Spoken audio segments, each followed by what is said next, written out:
Hello guys, finally the time has come for me to watch Aha's live at Vallhall concert. Or is it Vallhall? Or is it Vallhall? Or is it Vallhall? I don't know, to be honest, but it's one of those four. With my luck in nailing pronunciations, it's probably pronounced George. That would be my luck. So yeah, Aha live at George, just to be safe. Let's get into it. Oh, hi, Paul.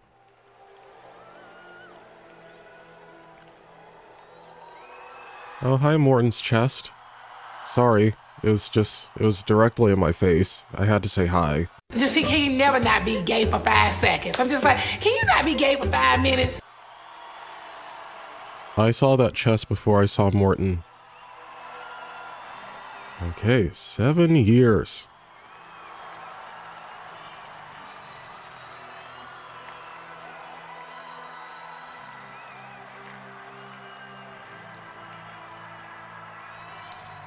Okay, live web concert. Does that mean this was live streamed? Because if so, interesting.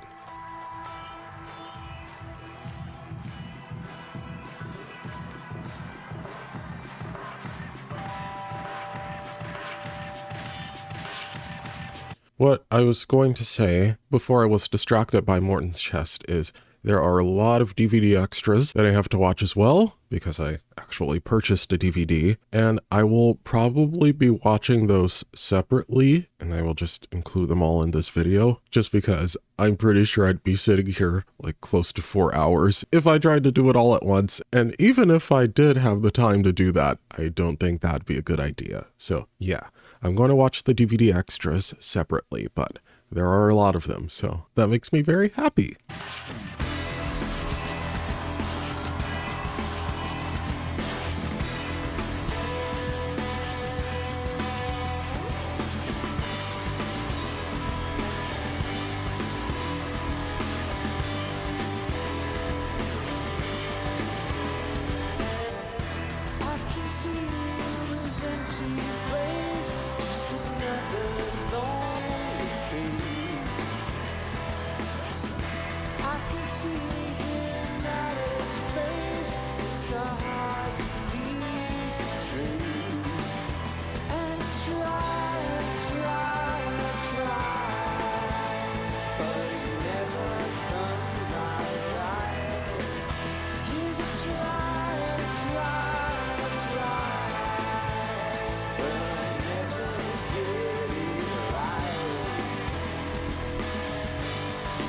I'm wondering if they're going to go in order of the album.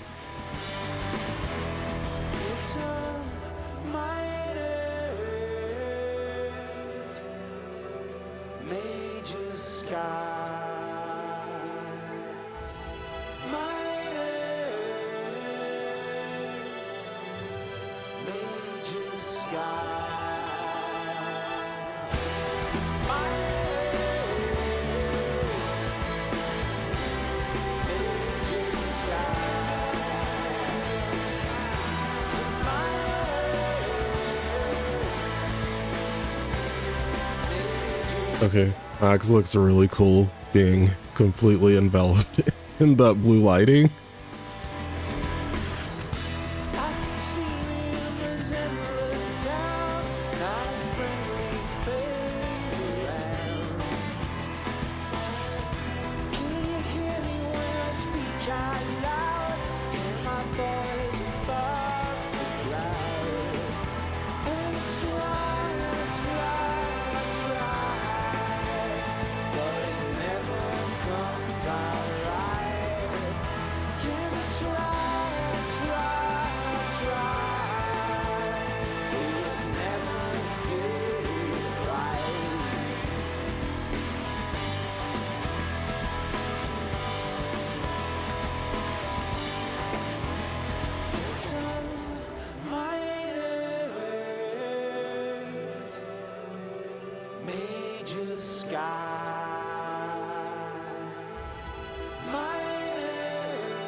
Ooh.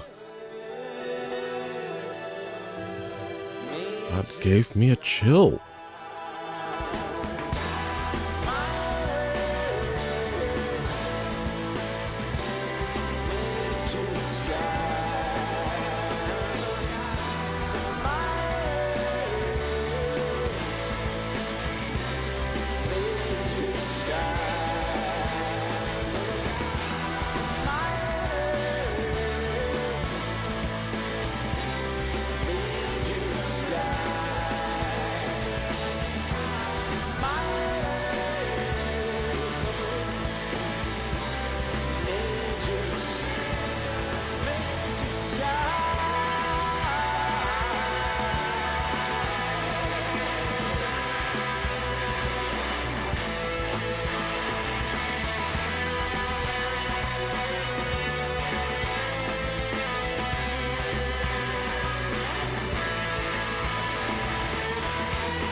Oh, Paul, you genius. Listen, there's not a thing wrong with the studio version of Minor Earth Major Sky in my opinion, but I believe that's my first time hearing it live, you know, being able to watch it happen. Especially that guitar solo at the end. That was enough for it to blow the studio version out of the water for me personally, but that's only a compliment.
I see that now, but it's hard to show. Everybody's got to go.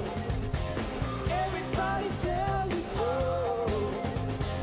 Everybody wants to know why it happens all the time. I can see the point of painting everything black or white. I can see the point of turning everything upside down. I can see the point of painting everything black or white. I can see the point of leaving everyone full of doubt.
You know, I cannot remember if the bass was this prominent in the studio version, but oh my gosh, loving everything about this. I can see the point of painting everything black or white. I can see the point of leaving everyone full of doubt. Full of doubt.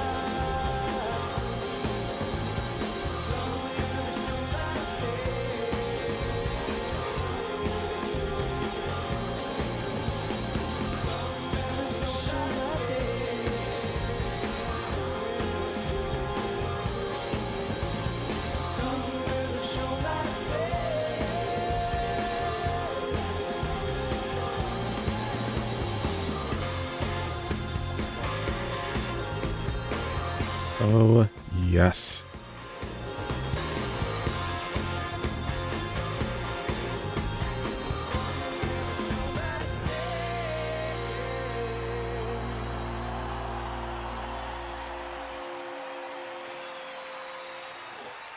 Guys, I have to make a confession. Ever since the start of this Minor Earth Major Sky era, something's been going on with me, and I'm just not sure what to do with myself at this point. As of late, I have found myself being quite thirsty for Mags in particular, and, you know, I've always thought he was very handsome, but there's suddenly something in the air. Not complaining at all, nor do I feel like I'm cheating on Morton.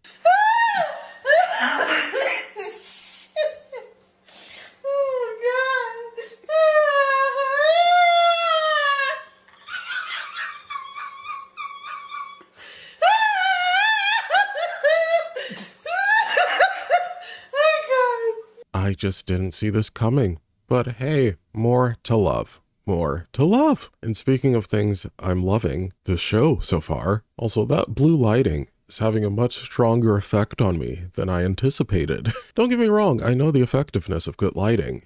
I've watched many a show in my day, but I just feel like I'm there at the venue. But I should also consider this, I believe, is my first long AHA show where I cannot count the individual pixels because the quality is so good, and that's obviously a new experience for me, and I'm very happy about that. Who else are you going to get this riveting commentary from?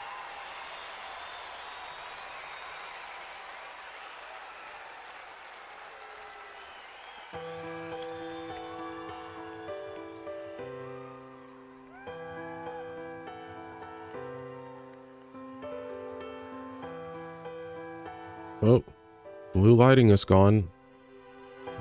Guess out of the blue comes red. I never saw sunlight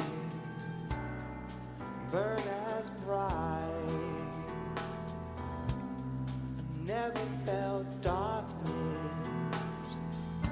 like I feel it tonight. You say it's getting better. You say it's alright. But I never felt darkness like I feel it tonight. Little black heart.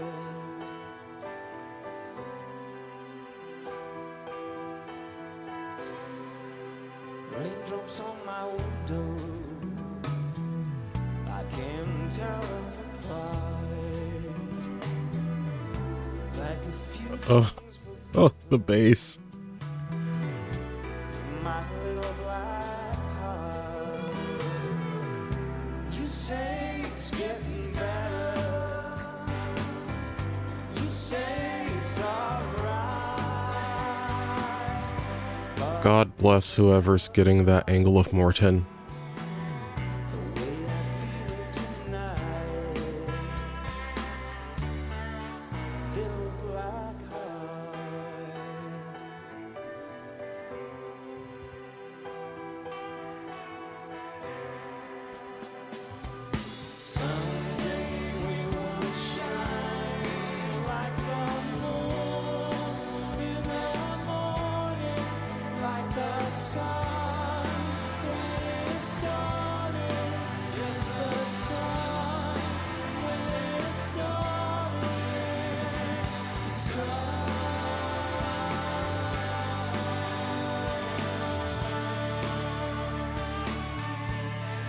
Oh, that was such a haunting harmony.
Raindrops on my window,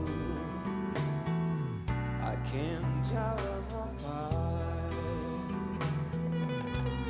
A few things forgotten,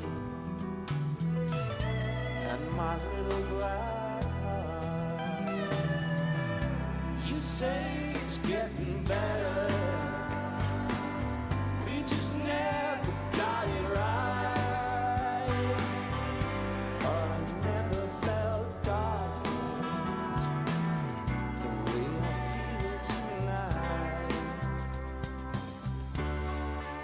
Little black heart.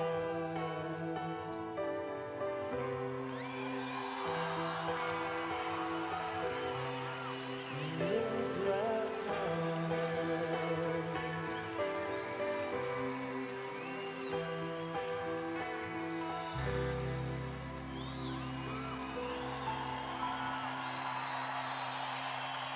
So, at this point, I think it's safe to assume all the songs are just going to be better live. Hjertelig takk, alle sammen. Thank you all very much. It's fantastic to see you all here.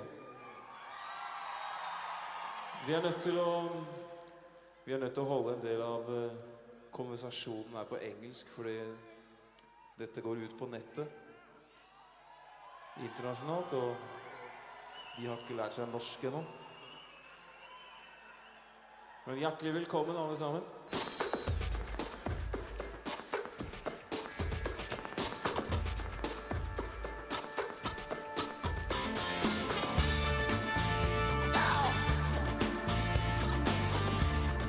This is a song from the early days.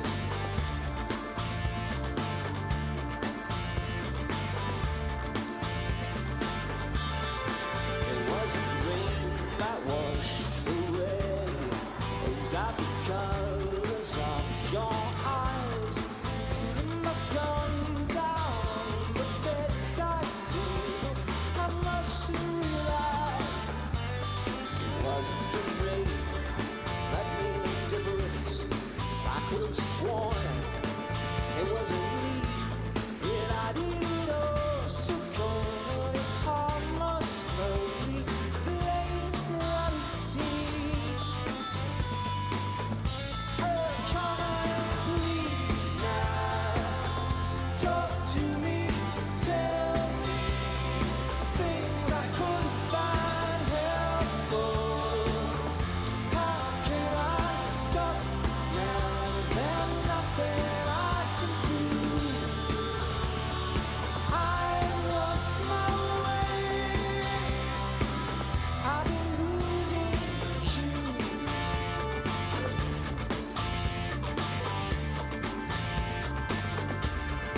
I can still hear our screams repeating. Yes, your essence like a snake. Now the mirror stains half a man. I thought no one could break. It wasn't the rain that made a difference. There's the drumming on, run away. When I want the you to get me, thoughts to wreck me,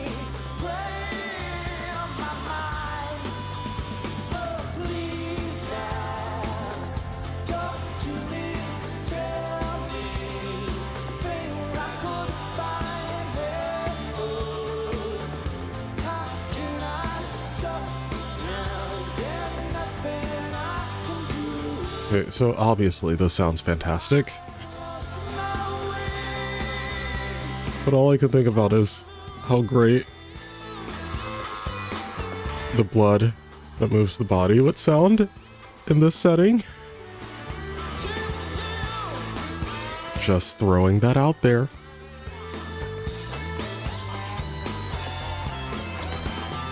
Please now, talk to me, tell me things I couldn't find helpful. How can I stop now? Is there nothing I can do? Talk to me, tell me what to do.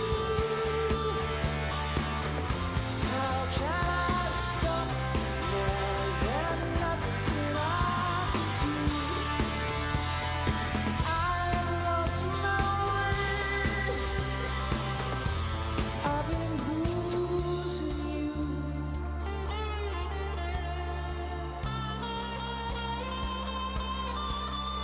I've been losing you.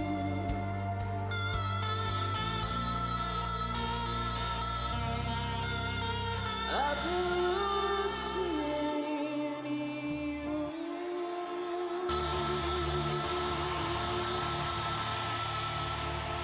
And there go the chills again.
Tack ska ni ha.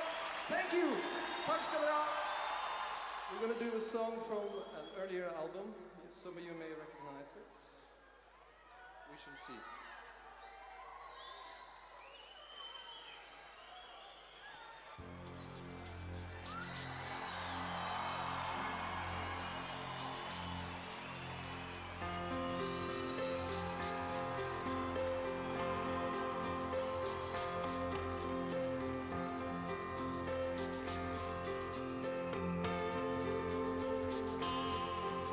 We sit and watch umbrellas fly.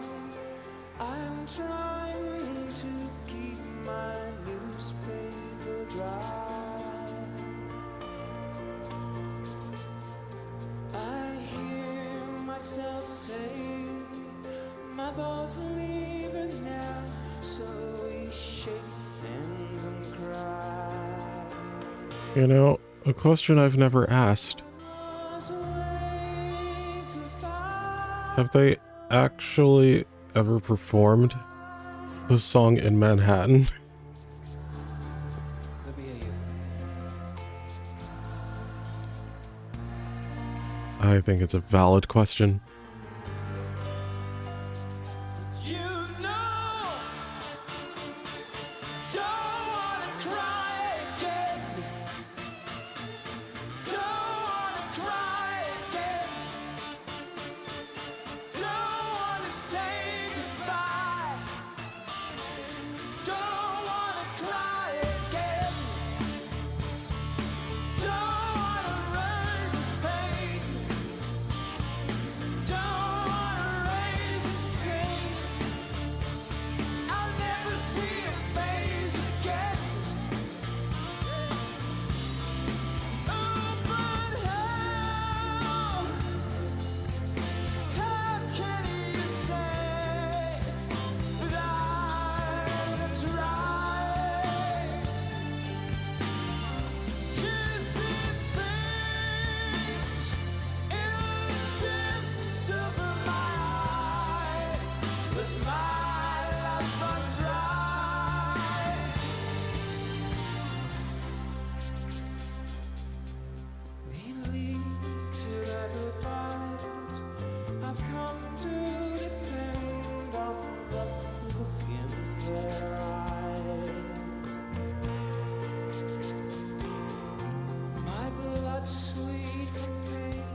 Gosh, the dynamics in this song are insane.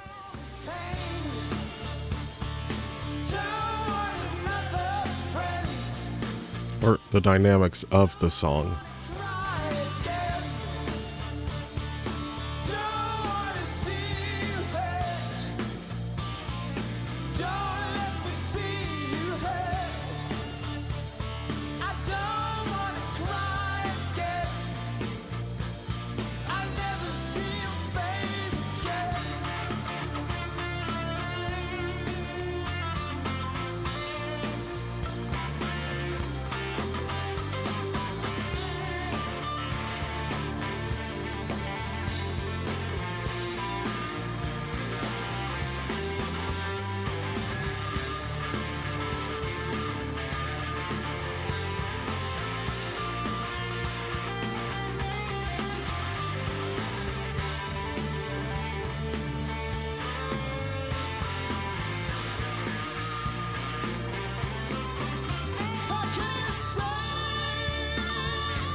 So I read to myself, chance of a lifetime to see new horizons. On the front page, black and white picture of Manhattan skyline.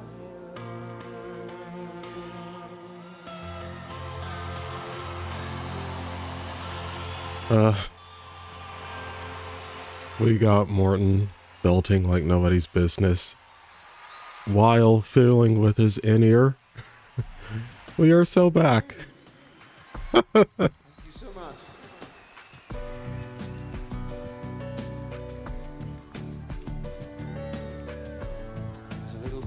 To be fair, we never left, but I'm just really enjoying hearing these earlier Aha tracks in this setting, in this quality. Oh, it's beautiful. From the latest album.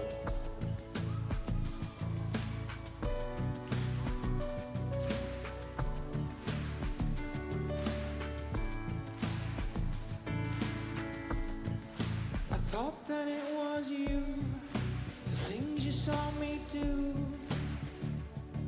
they were true.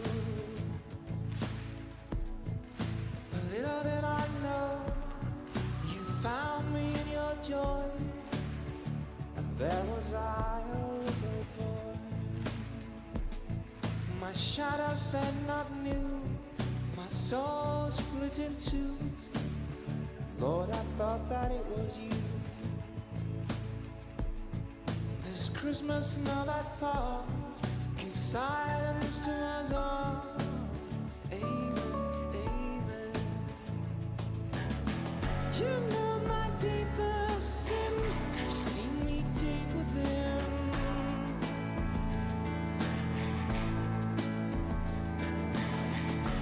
Fill me now like the wind. Let the miracle begin. There's a river and you know there's a place we used to go. It's where I throw our ashes now. Must have walked into a cave. All these things that you must say, and there I teach the grave. You know my deepest sin. You've seen me deep within.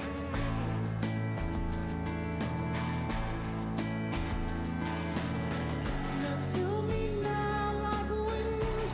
Let the miracle begin.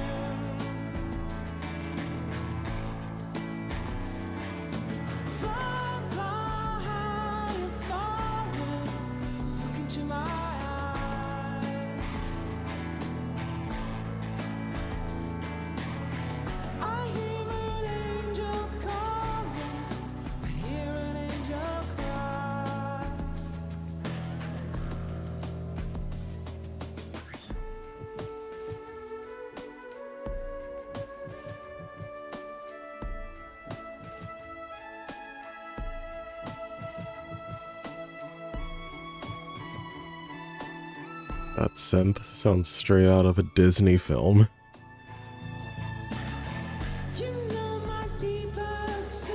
A Walt Disney film, to be clear.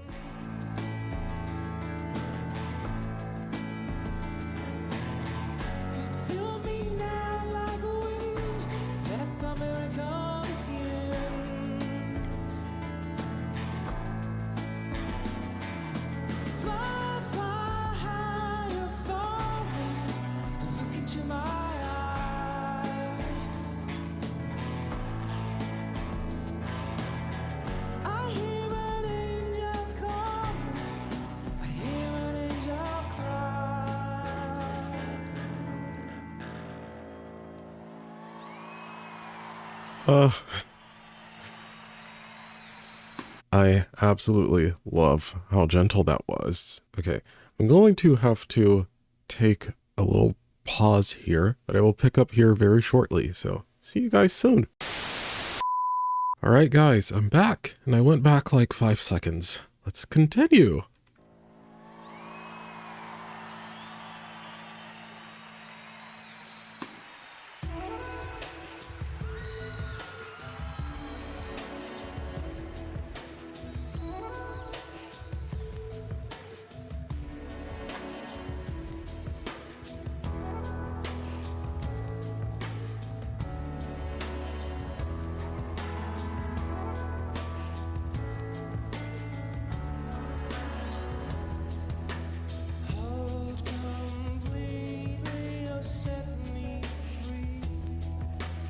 Trust me now or let me be.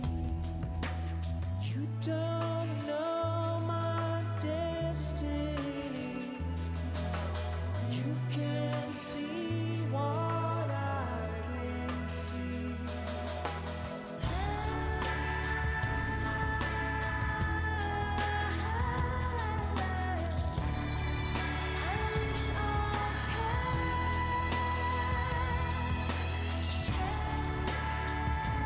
This chorus gets more angelic every time I hear it.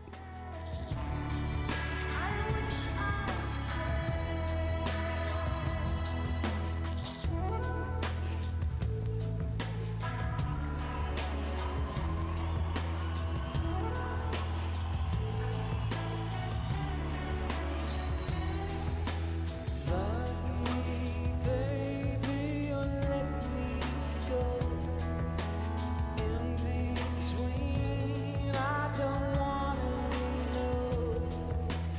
This is how it has to be. No more us and no more we.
Annelie Drekke, totaal.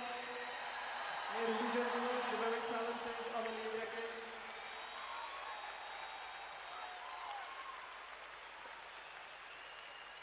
I couldn't possibly predict where the set list is going to go. I love getting all these surprises, though.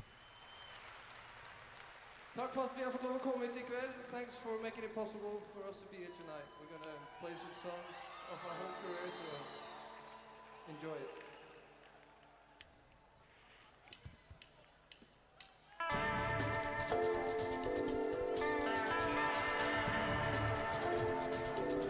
Oh, nice.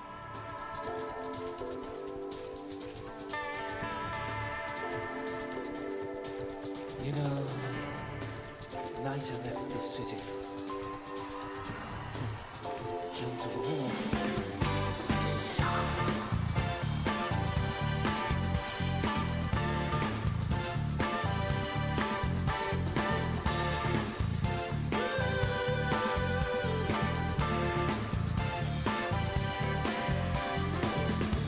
Came from mountains I cold to the sea through keyholes. Strange ones I'll never sleep. Oh, now it's coming with no heartbeat. Cry, ooh, time to worry. Cry, ooh, time to worry now. You can stop, but you cannot stop. You give in, but you can't give up. You tell your desperate jokes to all that puts love on her. Cry, ooh, time to wait. Cry, ooh, time to worry now. Cry, ooh, time to wait now.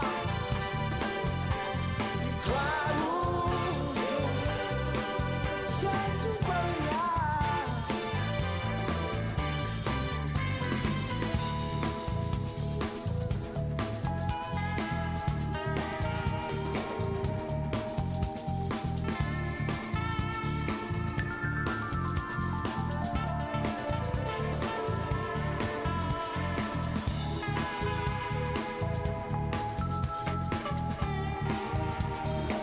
I just want to make fresh baked cookies for every sound engineer who made this happen.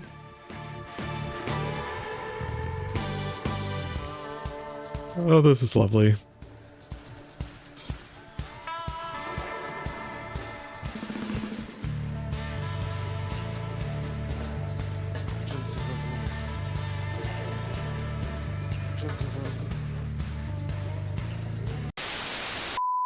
Sorry guys, got interrupted again.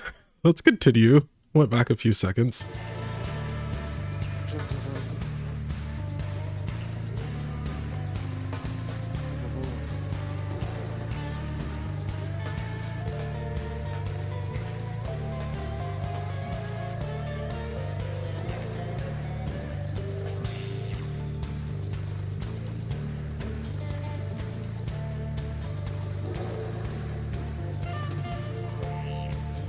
Sunken in eyes,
Well, that's certainly a contender for my new favorite Cry Wolf performance.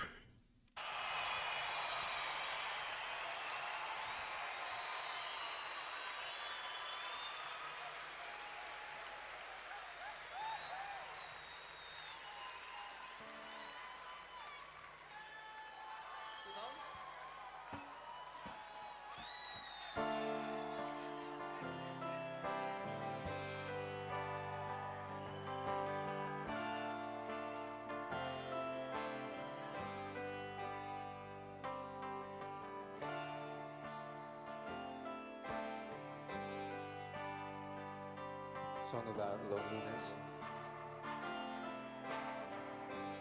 I guess. Mary cries out for the love of God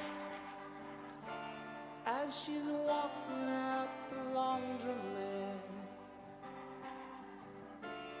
down the street, and it's the short way home. Feeling special 'cause she's so alone. We know the world's full of lonely people. Ooh. It shows the world's full of lonely people. She shrugs her coat off and then locks the door. Eats her dinner on the kitchen floor. Writes a poem, turns the radio on. Every singer sings the same old song. Here goes, the world's full of lonely people. I am obsessed with that harmony. The world's full of lonely people. She wanted me to go, she just had to let it show. Put me down.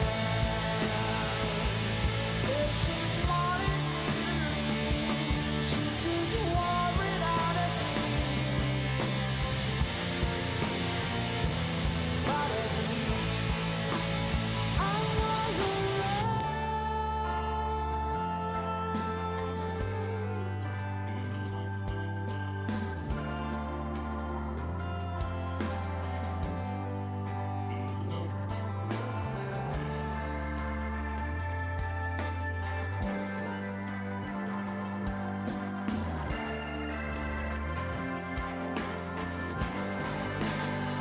But if she wanted me to go, she just had to let it show.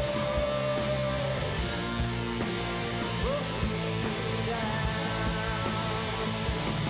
If she wanted me to leave, she just wore it out as me. But at least Mary Ellen makes the moment count as she's looking through old photographs.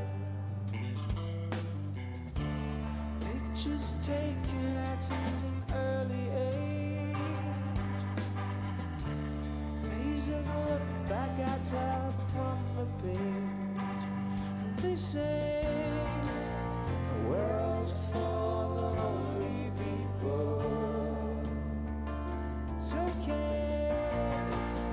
The world's full of lonely people. It's okay. The world's full of lonely. What if she wanted me to go? She just had to let it show.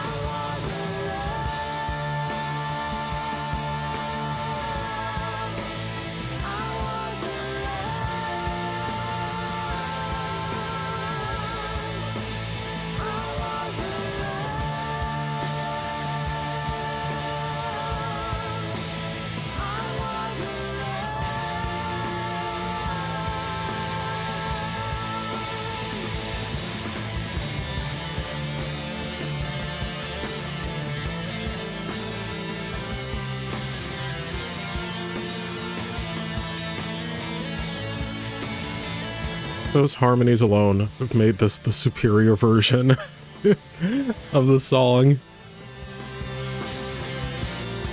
in my opinion.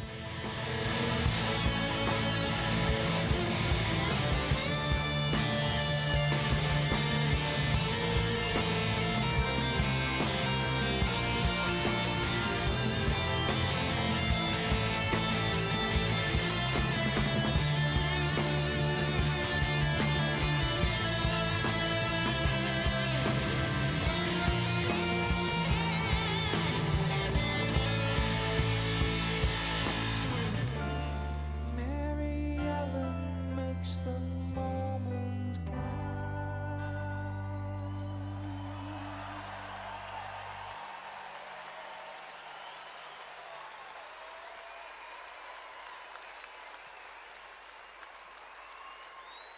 Hjertelig takk. Tusen takk. Thank you very much. Yeah, I honestly think that that made me like the song more overall. That was insane.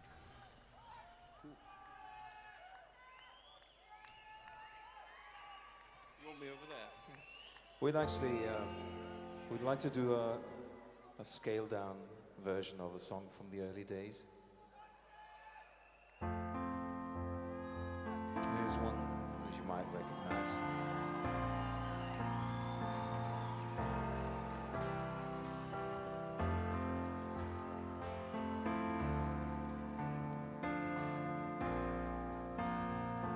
I am so here for this.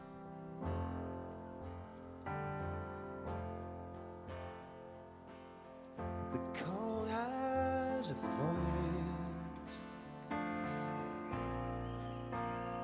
It talks to me, stillborn by choice, and it has no need to hold.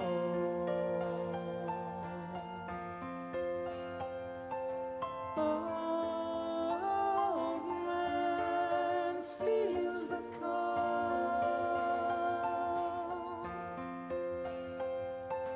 Oh, baby, don't, 'cause I've been told stay on these roads. We shall meet, I know. Stay on, my love. We shall meet, I know, I know.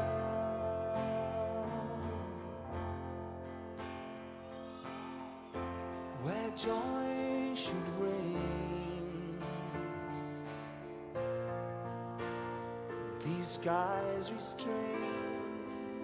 Shadow your love.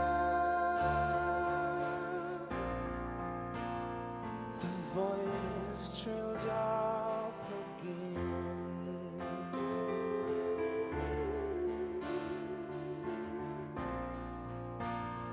The voice trails off again. Also, I have the utmost respect for Max and Paul.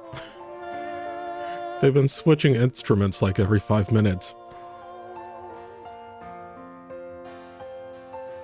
Oh, baby, don't, 'cause I've been told stay on these roads. We shall meet, I know. Stay on, my love. You feel so weak, be strong. Stay on, stay on. We shall meet, I know, I know.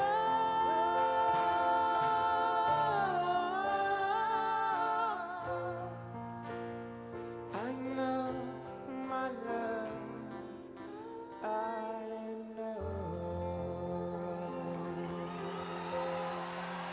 Excuse me, I need another 3 minutes of that, actually. Oh, fine.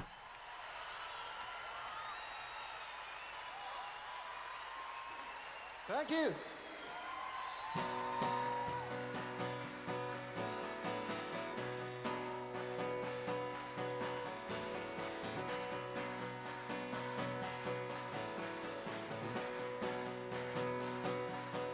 Early morning,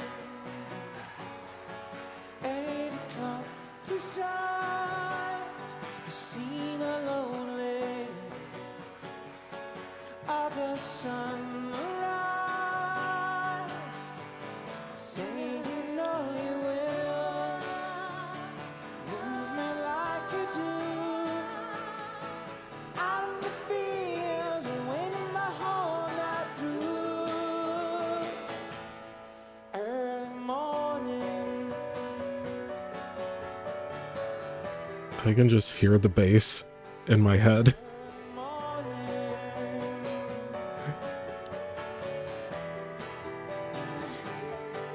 ran the hallway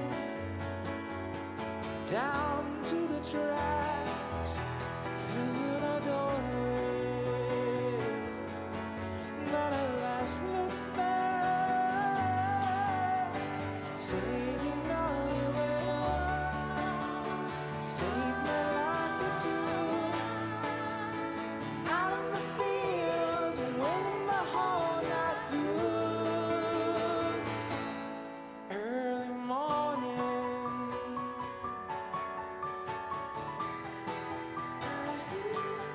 early morning.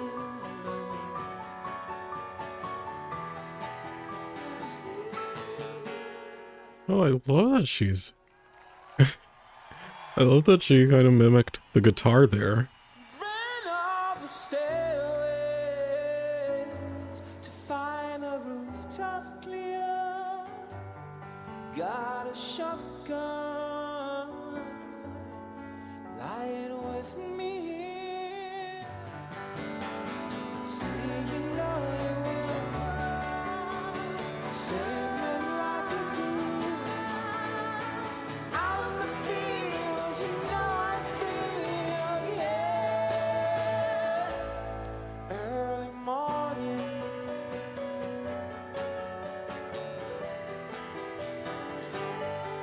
early morning,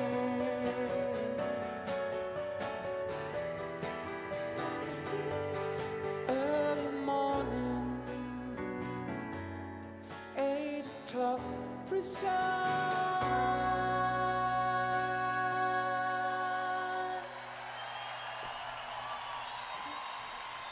I mean, sure. Why not just perform one of my favorites acoustic?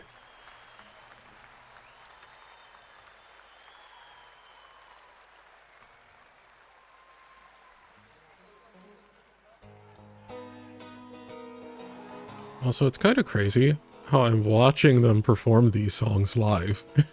But at the same time, I keep forgetting every other minute that I'm watching a live performance because they just sound identical to the studio recordings, vocally at least. They're definitely switching up the arrangements a lot, which I love, but the consistency, I mean, come on.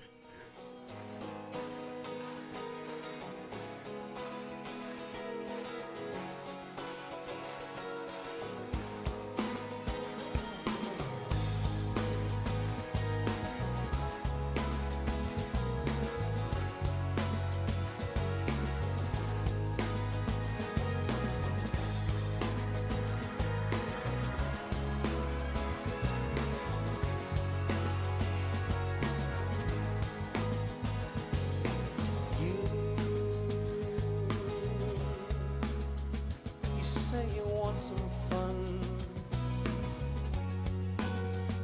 You're not the only one. Not the only one. And you say you wanna run. You're not the only one.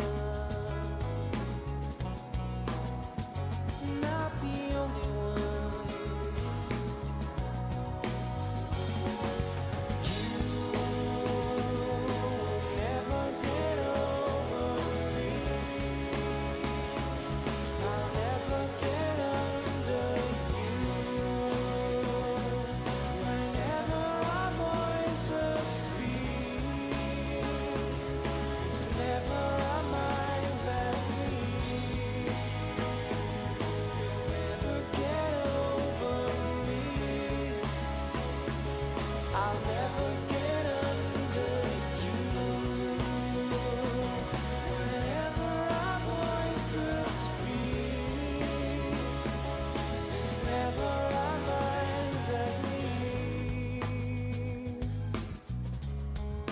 I mean, you guys, you guys know how I feel about Paul and Morton harmonizing. Not the only one. And you say you've come undone. You're not the only one. Not the only one. That is gorgeous. Never get over me. I'll never get under you. Whenever our voices speak, it's never our minds that meet. You'll never get over me. I'll never get under you. Whenever our voices speak, it's never our minds that meet.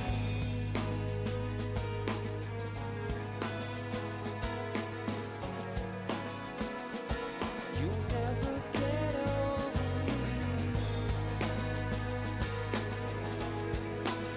me. Love this shot. Never get over me.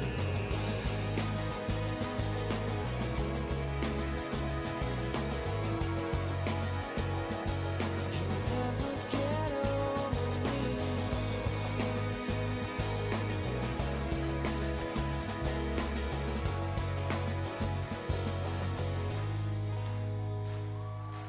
You will never get over me. Shout out to this crowd. They are clapping on beat. Even when the music slowed down. Our voices speak. It's never our minds that meet. You'll never get over me. I'll never get under you.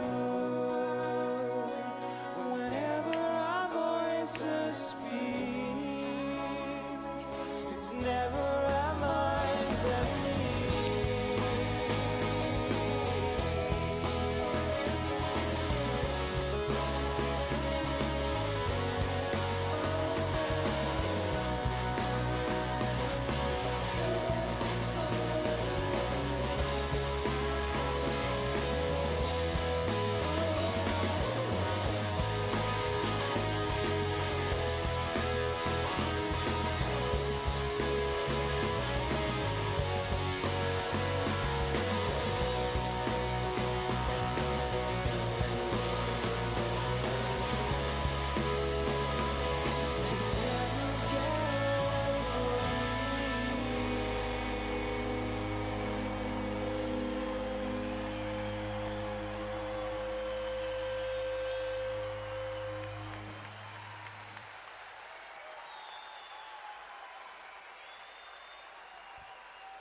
I nearly got lost in that one.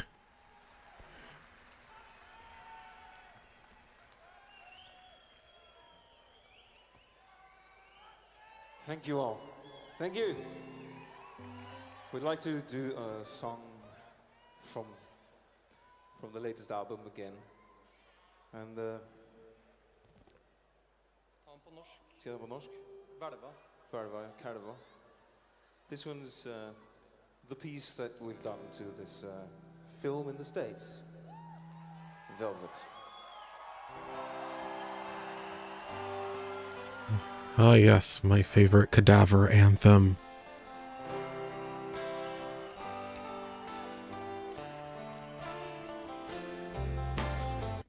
Also, when Max leaned in to speak into Morton's mic, I'm not saying that in my head I was going kiss, kiss, kiss, but I'm not saying that either. Now I've said too much by not saying anything, so we're gonna move on.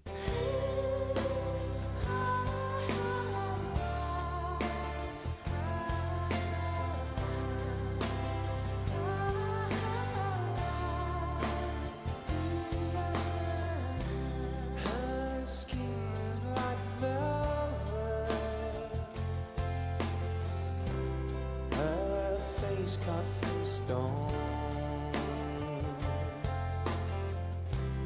Her eyes when she's smiling will never reach home. But hear how she sings.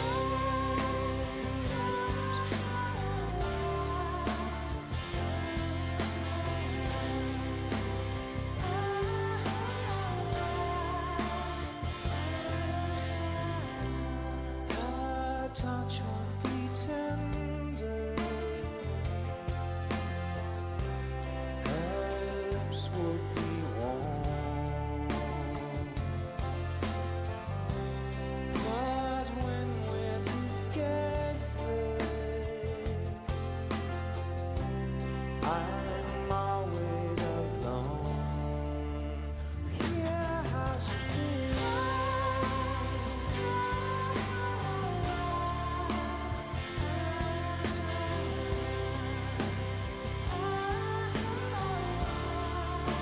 Hear how she sings.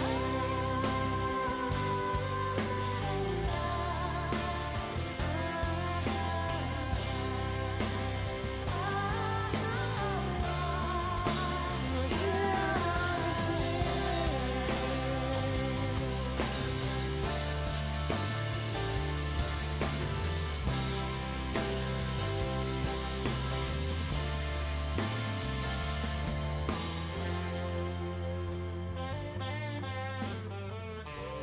Her skin was like velvet, so I went to her home. Her place like a palace with things you can own. Her skin was like velvet. Hear how she sings.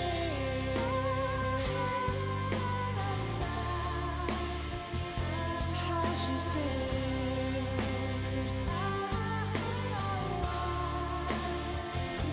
How she sings.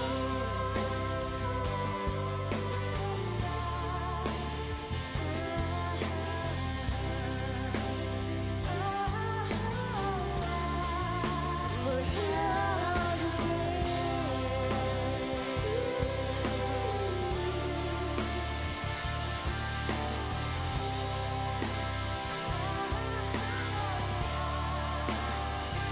This is how she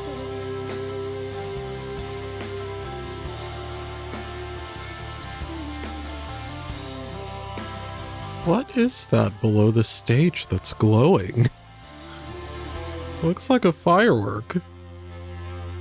But I doubt that's the case.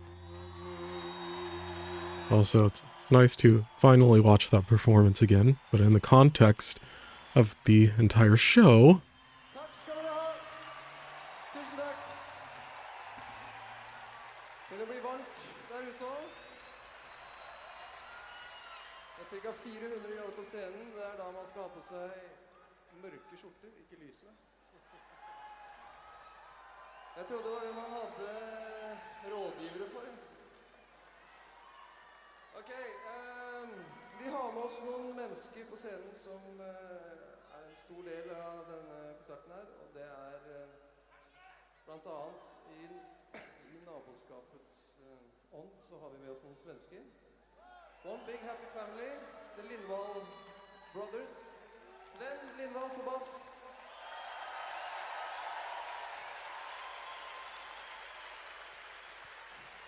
Och så har vi moren hans, Per Lindvall på trummor.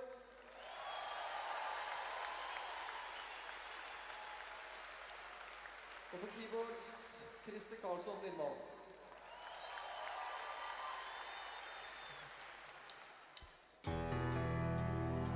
you know, I'm so glad I got the memo to dress in all black.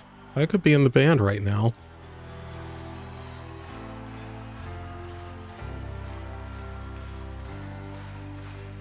Touch me. How can it be?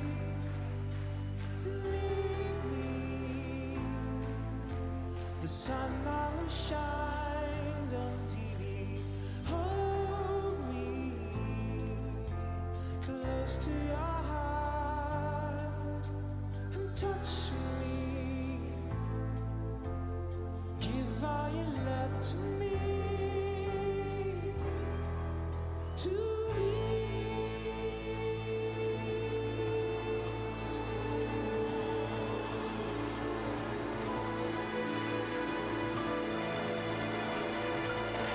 That felt incredible with the reverb.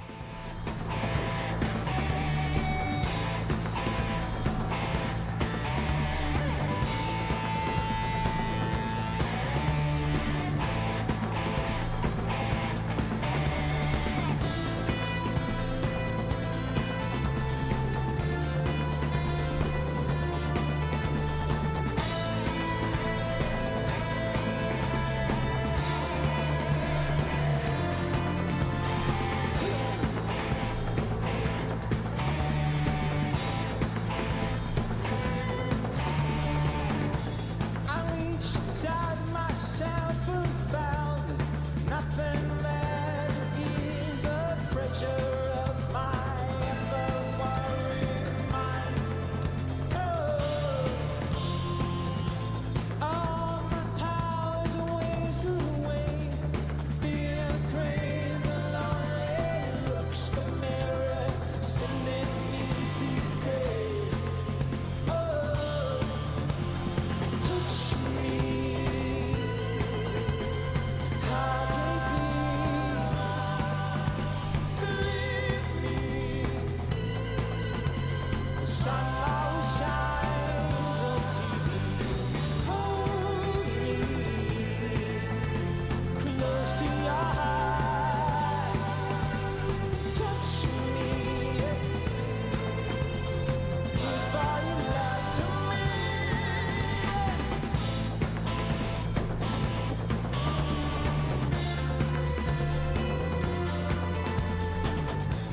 Please don't ask me to defend the shameful lowlands of the way I'm drifting gloomily through time. I reached inside myself today, thinking there's got to be some way to keep my troubles distant. Touch me. How can it be? Believe me. The sun always shines on TV. Hold me close to your heart. Touch me. Give all your love to me. Oh my gosh.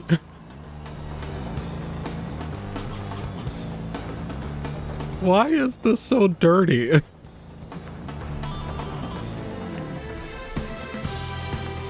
Like, I feel like this is hitting much harder than usual. What is going on here?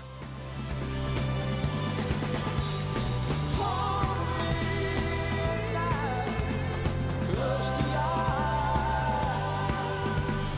Touch me. Give all your love to me. Hey. To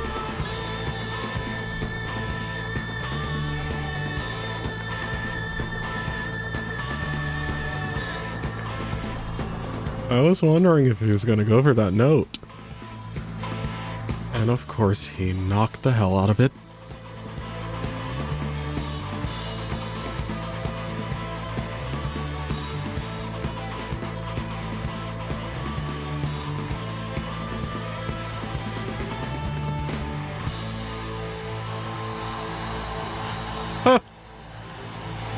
Oh my gosh.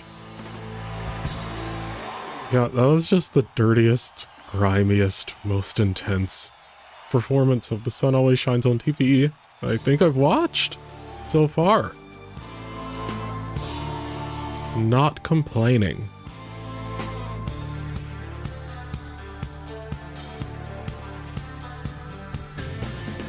Hey driver, where we going? I'd swear my nerves are showing. Set your hopes way too high.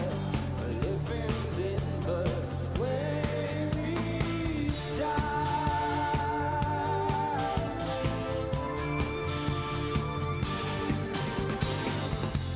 Comes the morning and the headlights fade away. 100,000 people, everything's the same. I've been waiting long for one of us to say. Save the darkness, let it never fade. The living daylight.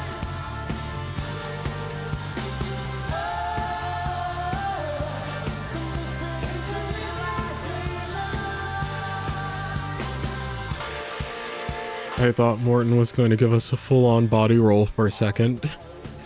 It's down to the wire. Put your hopes up way too high.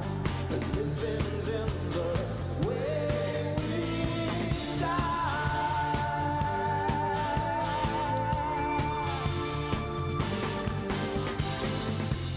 Comes the morning and the headlights fade away.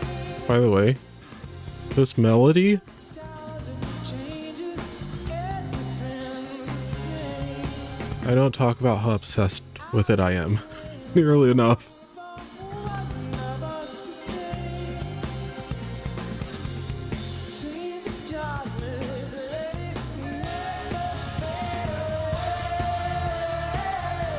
The living daylight. The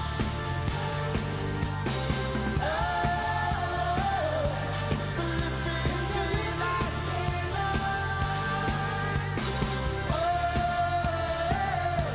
The living daylight.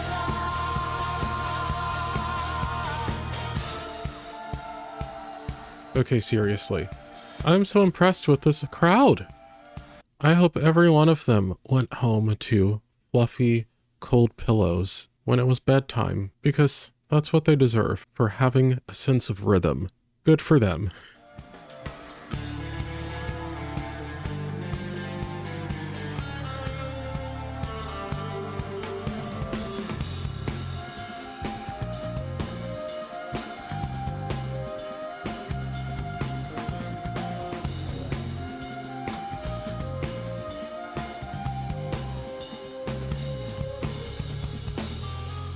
Comes the morning and the headlights fade away. 100,000 people I know and they pray. The living daylight. Oh, the living daylight. Oh,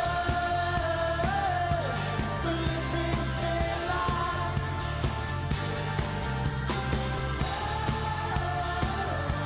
The living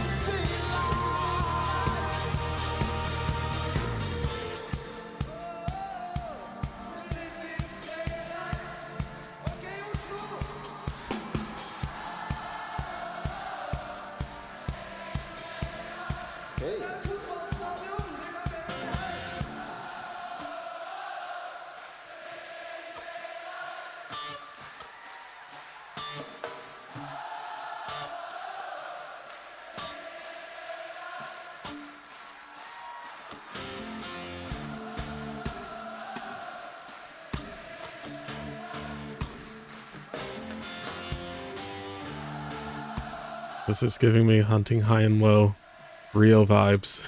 And again.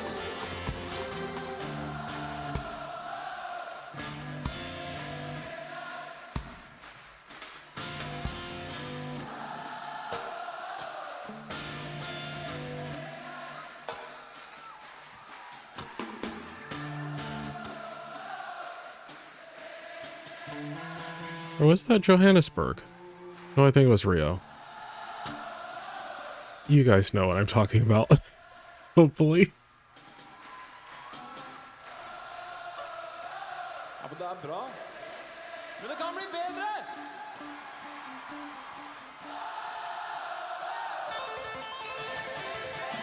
The living daylight. The living daylight. The living daylight.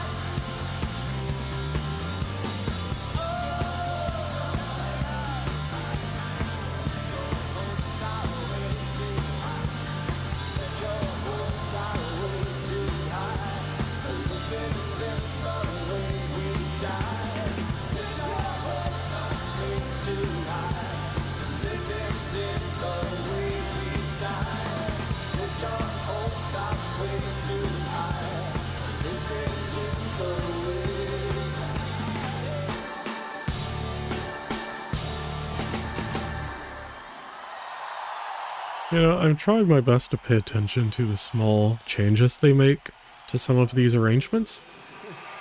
Thank you. That felt dancier than usual.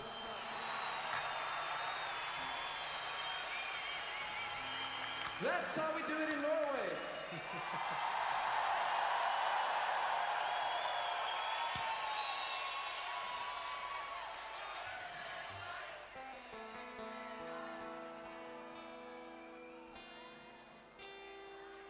Ja.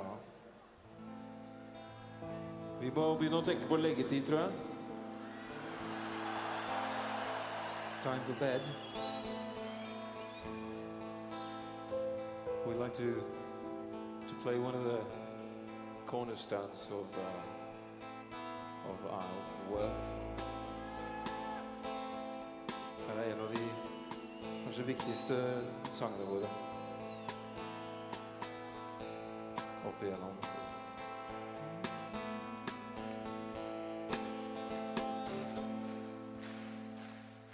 Here I am, and within the reach of my hands, Wow. I can apparently predict the future. and she's sweeter now than the wildest dreams could have seen her, and I watch her slip away, but I know I'll be hunting high and low.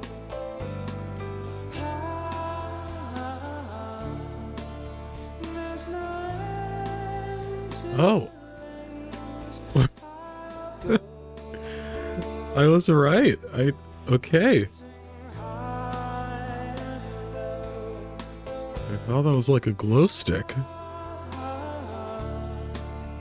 There's no end to the lengths I'll go to find her again. Upon this, my dreams are depending.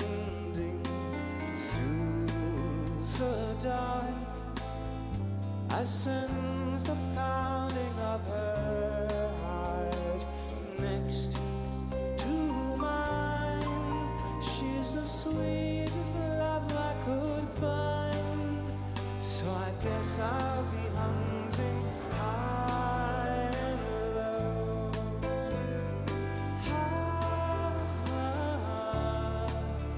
There's no end to the lengths I'll go to, hunting high and low.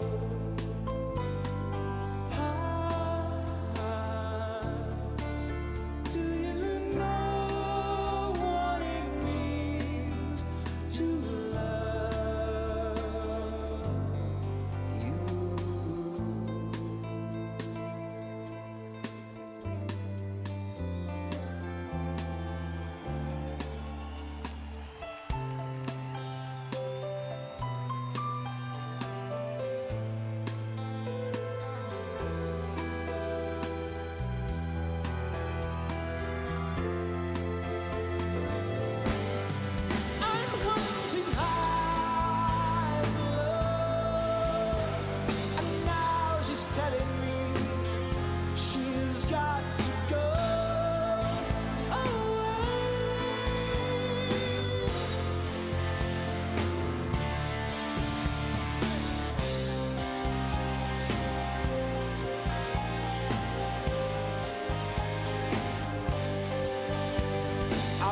That little flip he did? It's beautiful. Du var så flink I stad. Kan vi få høre en gang til, en runde?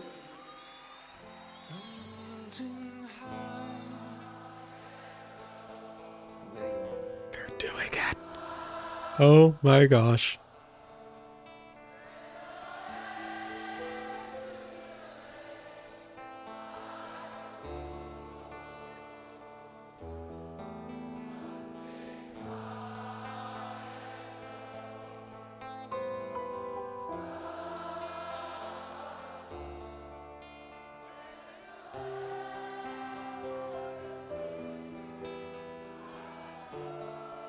Don't sound so sad.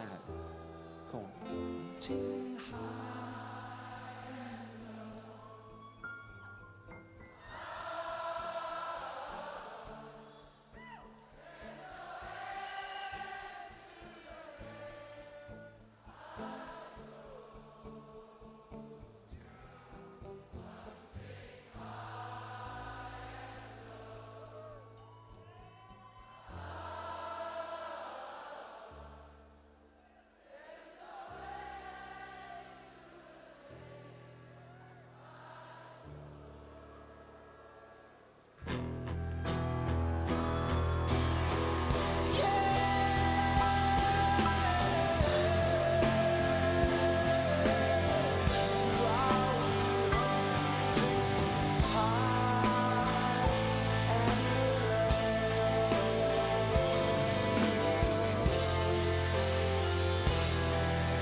You know, I'm just glad Morton said something, because I was thinking, why does everyone in the audience look so devastated? Thank you very much. I would have been in the front row giving the karaoke performance of my life.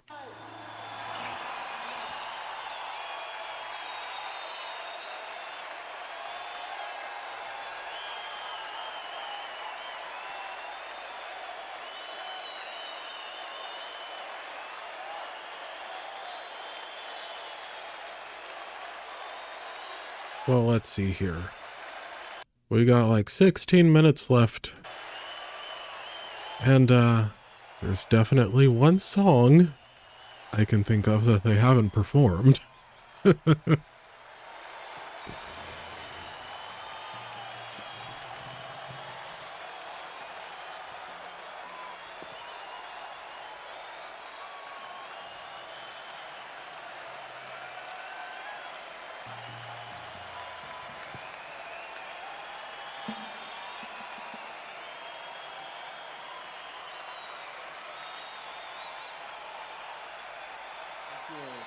very much.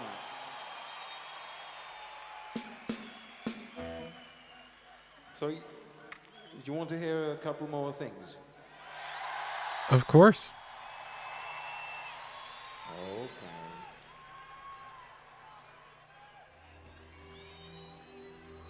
Anything in particular?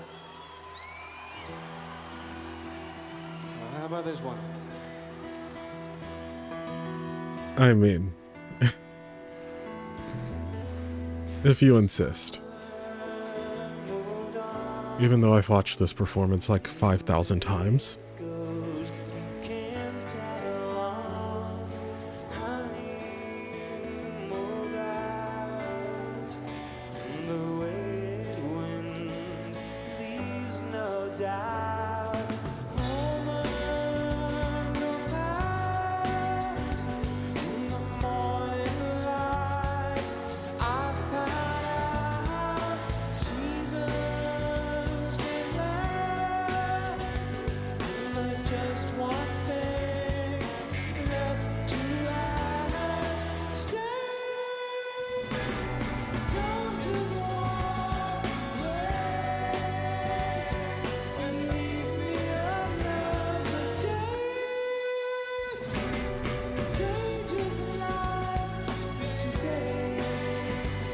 I'm even more impressed now knowing how far into the show this was. Friendships move on until that day can't get along. Handshakes on the phone. But you know, who needs lungs when you're Morton? No one knows. Moments were friends.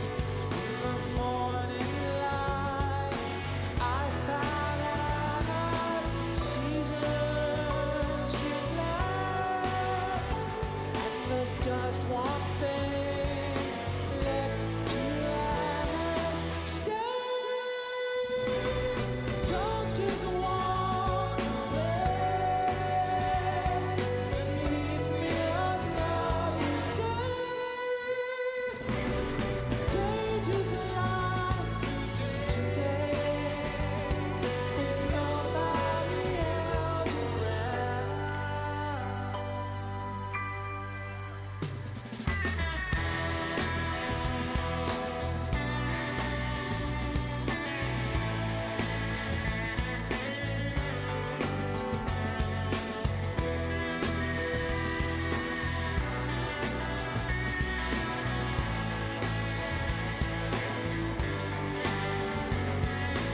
Reasons can last, and there's just one thing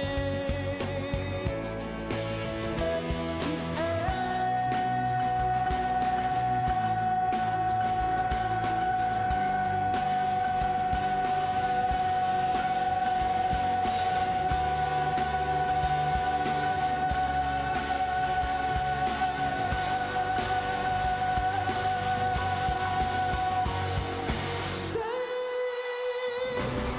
Don't just walk away. Leave me another day.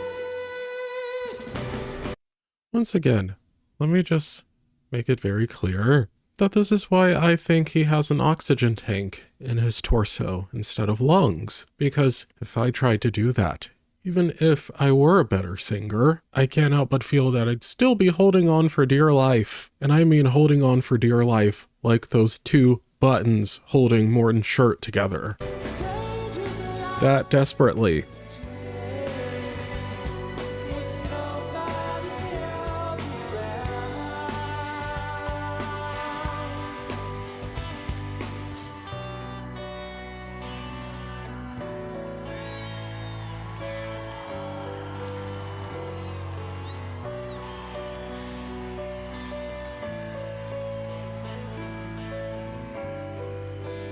Summer moved on.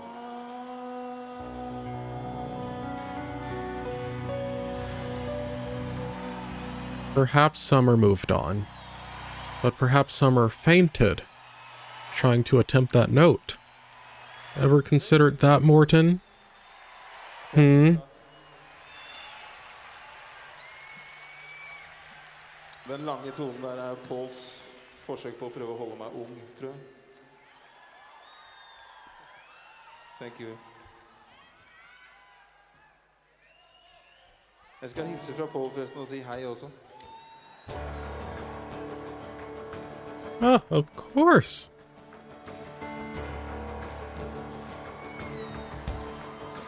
This is a duet made famous by the Everly Brothers. Laughing in the Snow. What a lovely song. I'll never let you see the way my broken heart is hurting me. I've got my pride and I know how to hide all my sorrows will rain. I'll do my crying in the rain.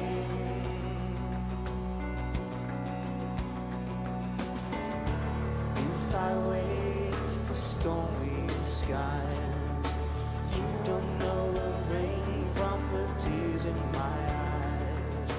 You'll never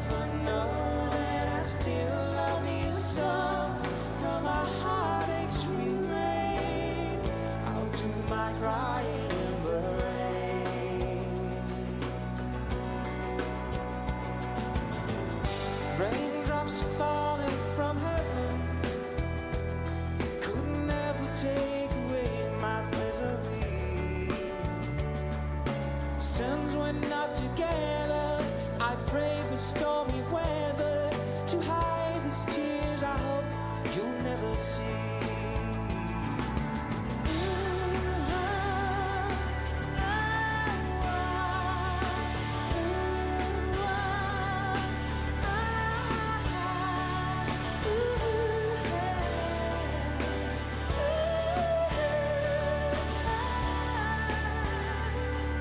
She has such an angelic tone.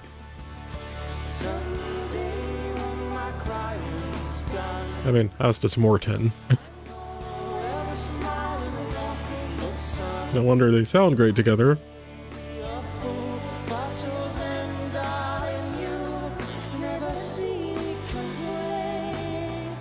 I'll do my crying in the rain.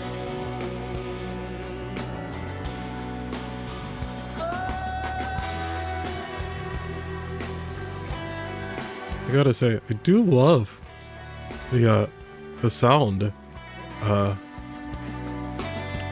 that's coming from their vocal arrangements here. It's just really cool to hear a female vocalist doing the lower harmony underneath Morton.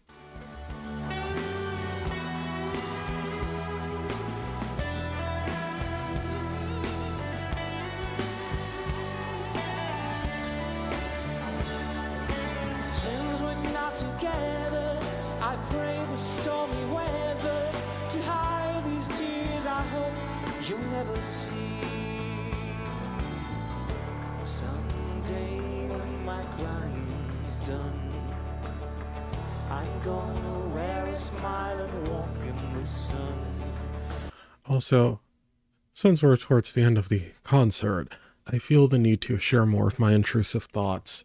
I can't help but look at Paul during this show and want him to just go insane with his hair. Like, for some reason, I just want Paul to put a bunch of product in his hair and give us a Steve Stevens look. I think that would add greatly to the dramatic effect of his guitar solos. Just saying.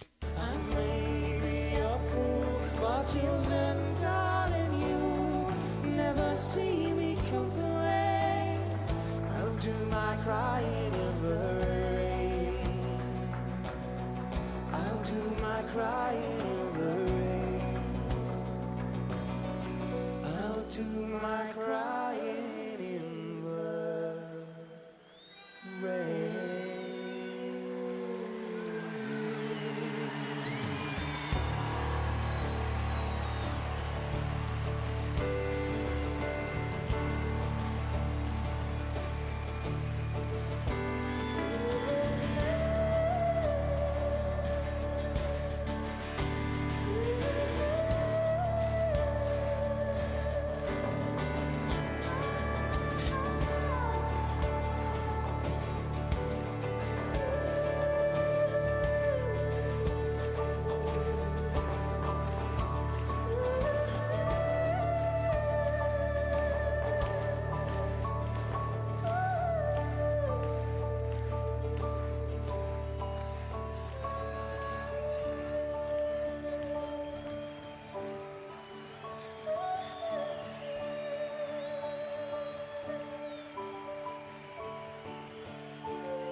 There we go.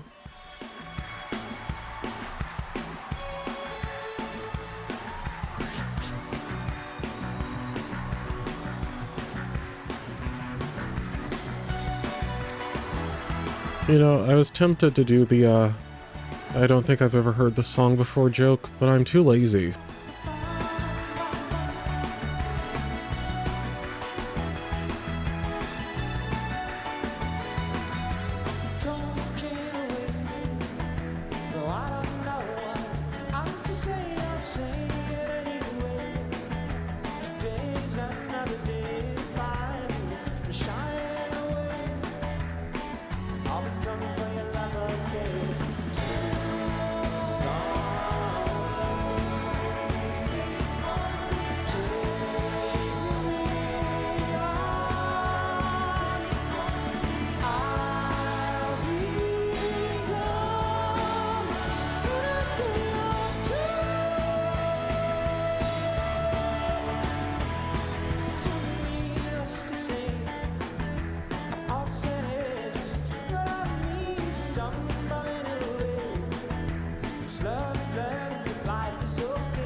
It is always a joy to see Paul smiling.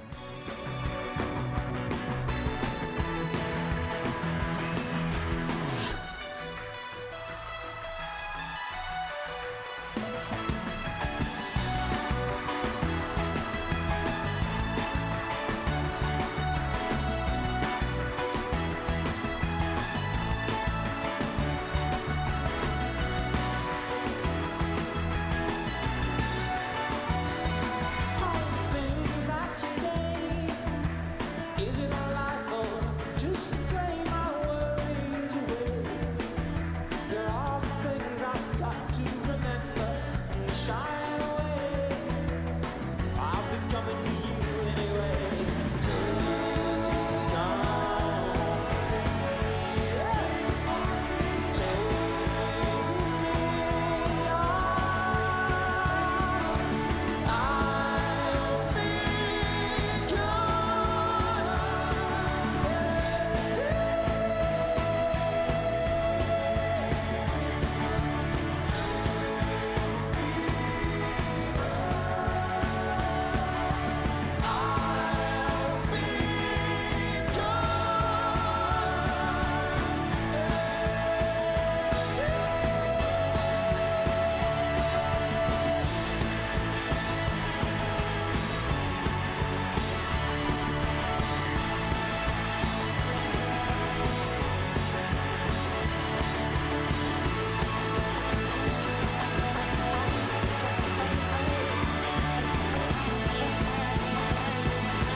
Thank you so much. You know,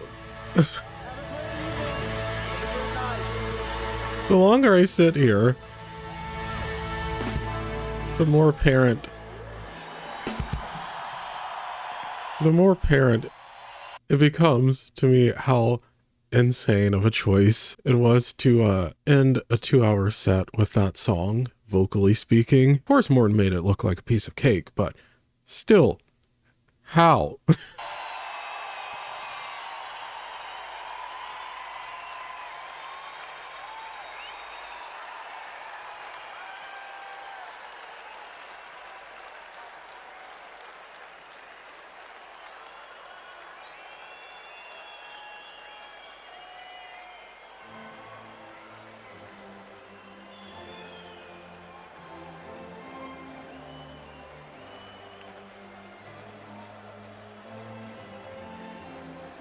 And the crowd begins to disperse.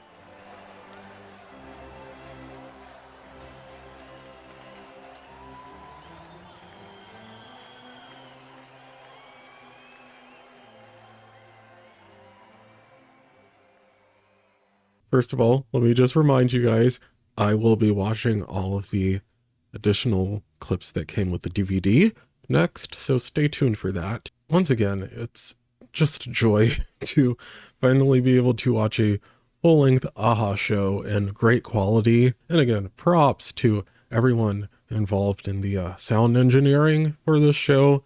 It sounded incredible. And even though this was nothing like crazy in terms of it being an intimate show, I also have to shout out the camera people because they got some awesome shots in there. I'm pretty sure I got goosebumps from every single one of Paul's guitar solos. And Paul, if you're out there listening, I still think you should give the Rockstar hair a try. They all sounded incredible vocally.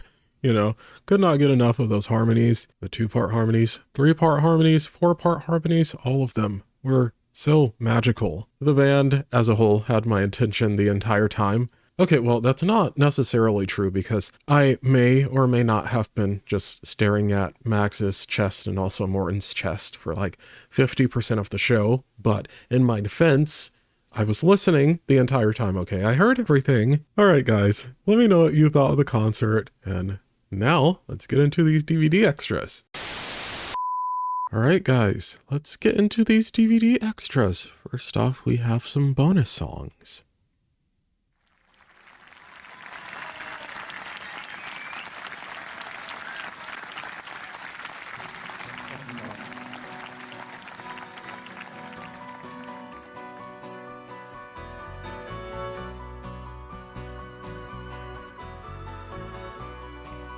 Whoa.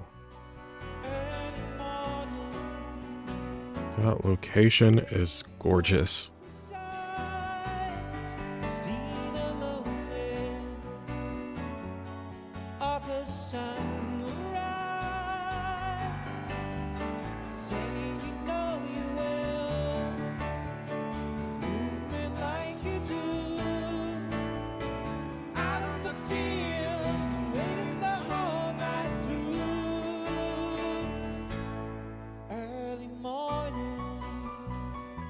Also, I have no problem hearing another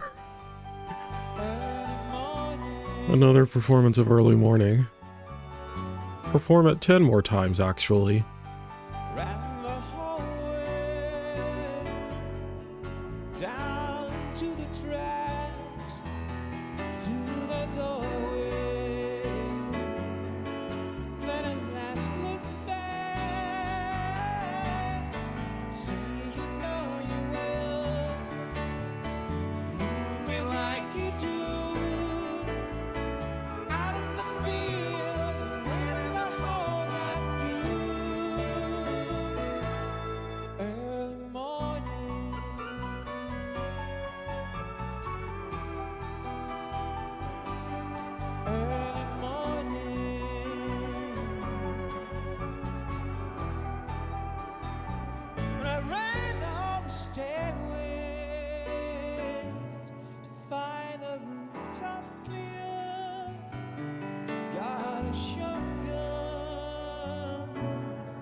Okay, it looks like this venue is carved into the side of a mountain. We're in a cave?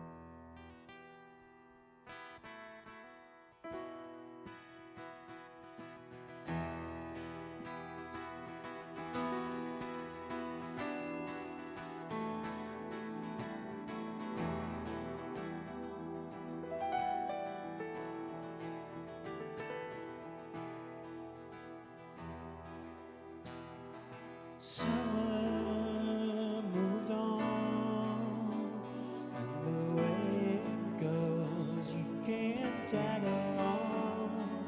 Honey moved out, and the way it goes leaves no doubt. Moments will pass in the morning light. I found out reasons were past, and there's just one thing left to ask. Stay, don't just walk away.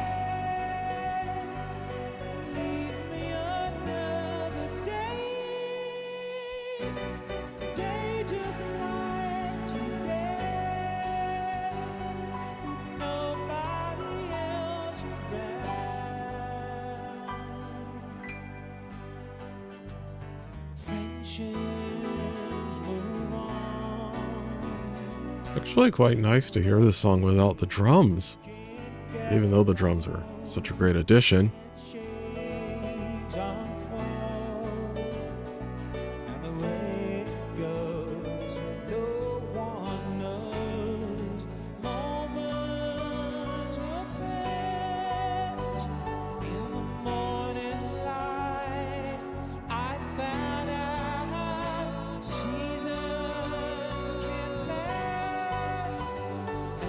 Just one thing left to ask. Stay,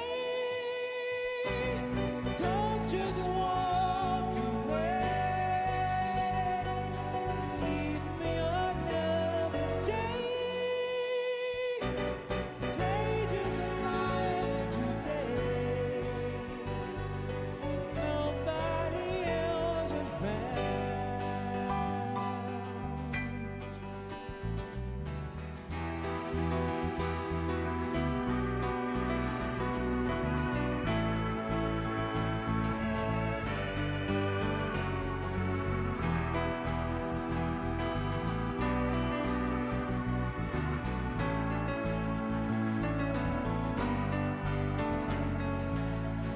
Reasons can't last, and there's just one thing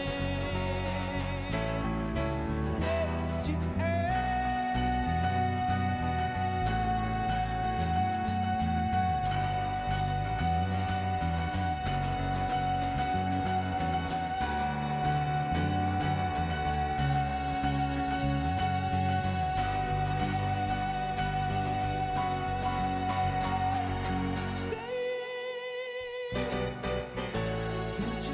Honestly, I did not think he'd do it again.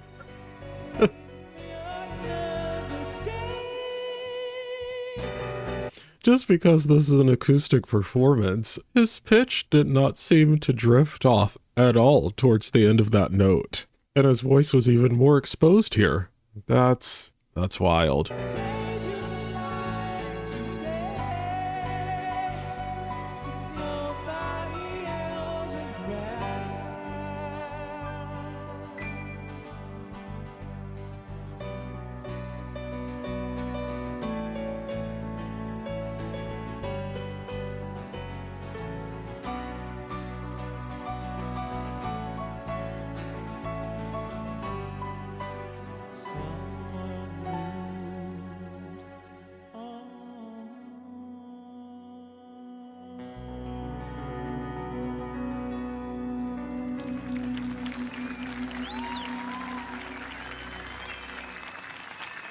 What a lovely little gem that was.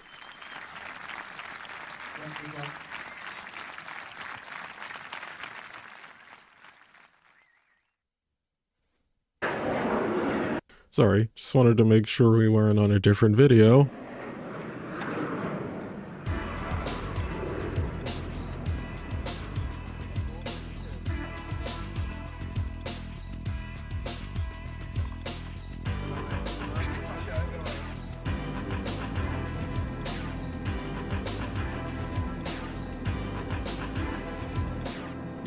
I can't see the endless empty place, just another lonely place. I can't see me here in outer space, it's hard to leave the trace. Oh, newspapers. Try, I remember those. yes, I'm trying, but I never get it right.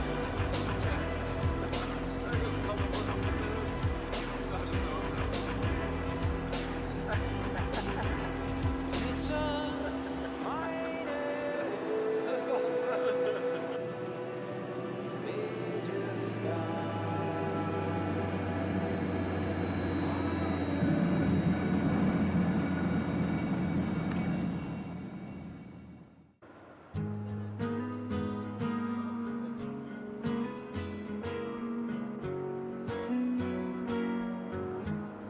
Isn't this Lifetimes?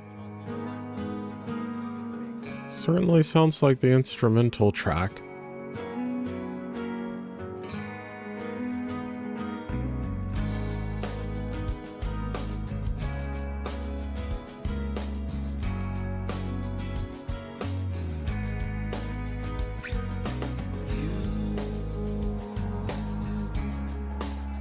Say you want some fun. You're not the only one. Not the only one. Dang it. It happened to me again. It's the guitar melody. I keep mixing up You'll Never Get Over Me with Lifetimes because there's quite a similar guitar melody in certain parts. In my defense, I've purposely not listened to Lifetimes in a very long time, so maybe once I have a refresher, this will stop happening to me. Say you wanna run.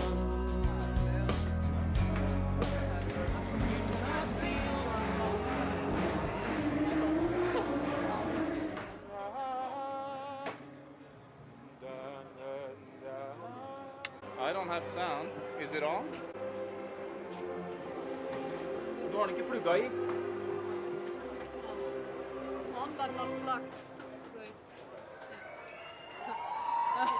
I'm online!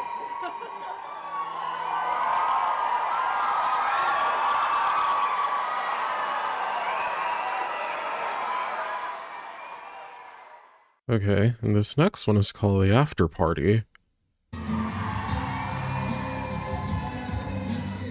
I'm guessing this is the after party for the actual show.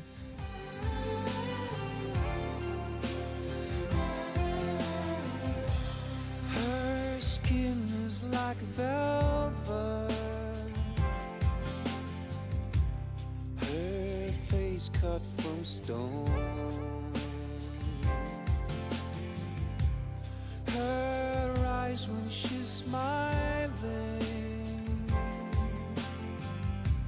We've all come down here because it's like a massive AHA party for everyone who come from countries all over the world, especially just to see AHA.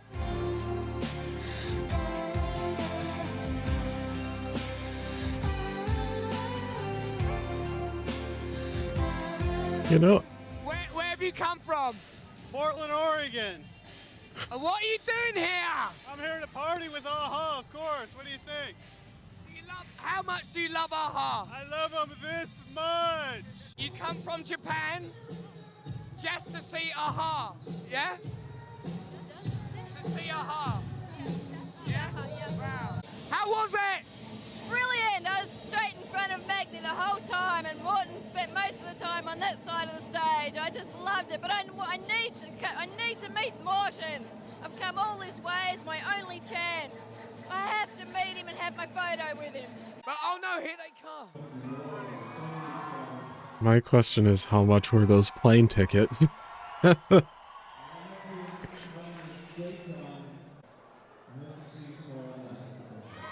Probably quite different from today.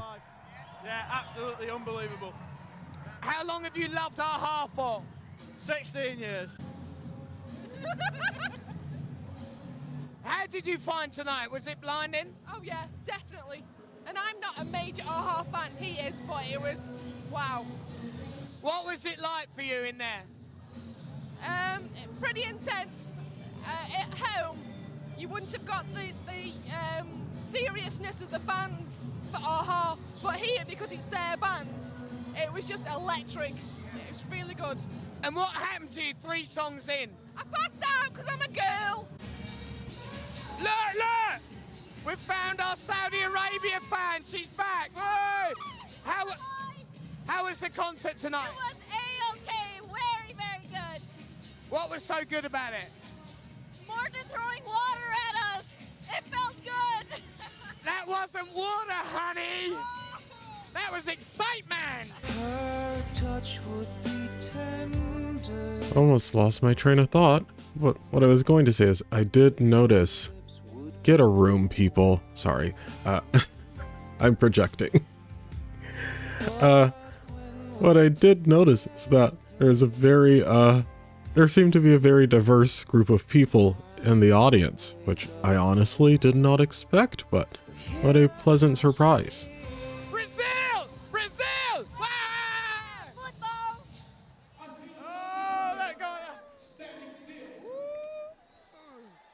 So did you come all the way from Brazil to see the show tonight?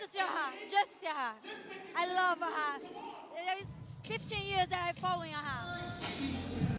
I should clarify, the only reason I wasn't expecting such a diverse group of people in the audience is because the show was in Norway. I just assumed, for some reason, that Norwegians would be the majority of the audience. Was it good? Was the concert good tonight? Excited. Wonderful. What did you love about it tonight? Was it the atmosphere, the way the music was, the singing? Or... It was the whole set, the way they performed, the first time seeing them, actually seeing them, being a fan for 15 years, finally managing to see them, and it's so special. Amazing band live. The vocals were fantastic, the music, the quality is superb, and I really feel that if they came to England, they would get a very good reception. Methinks a few of these folks are drunk. Look at this. This is when you know you've really made it. When you've been asked to sign the Wall of Fame. Shame. It's cheap. And what I'm going to do, right? This is where AHA have signed. That's Morton, that's Mags, and that's Phil. And I'm going to sign under. I was the 4th band member that they never talked about. But I'll never go away.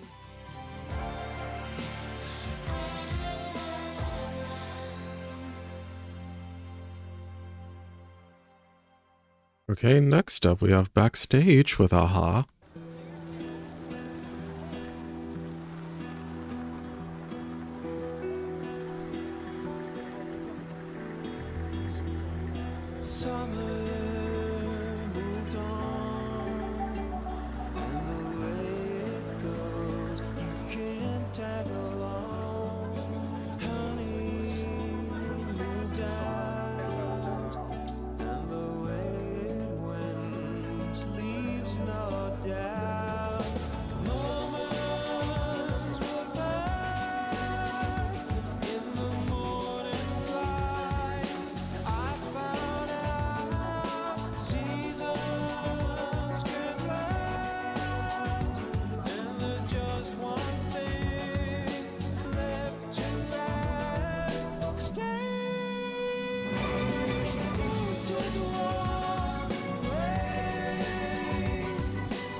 Den veien?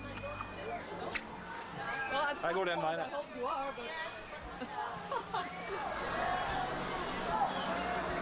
Okay? Ready? Go, guys!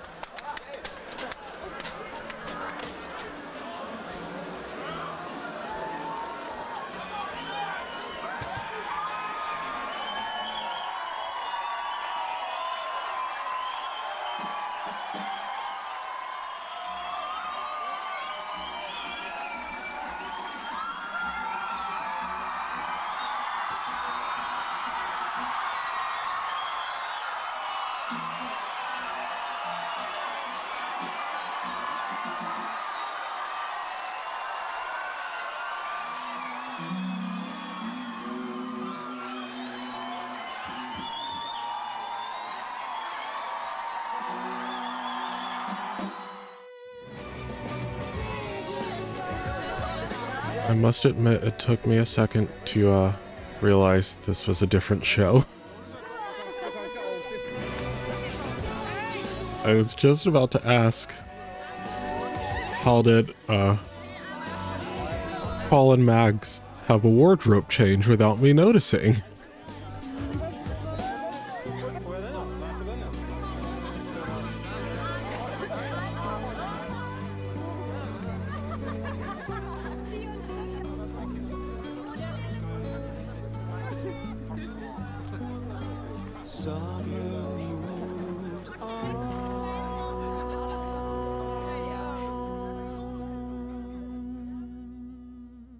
Okay, and now we have a series called the 7-Year Itch, and there's one for each of the guys. So first up is Mags. Let's get into it.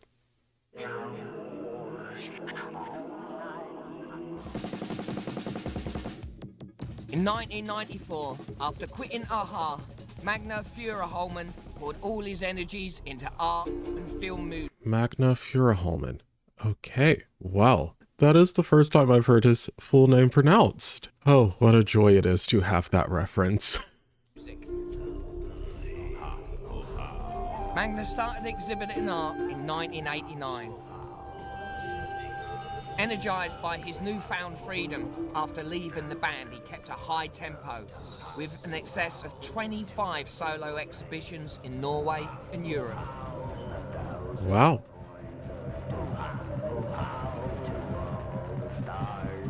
He travelled to Beijing and Shanghai, where he exhibited and collaborated with other Chinese artists.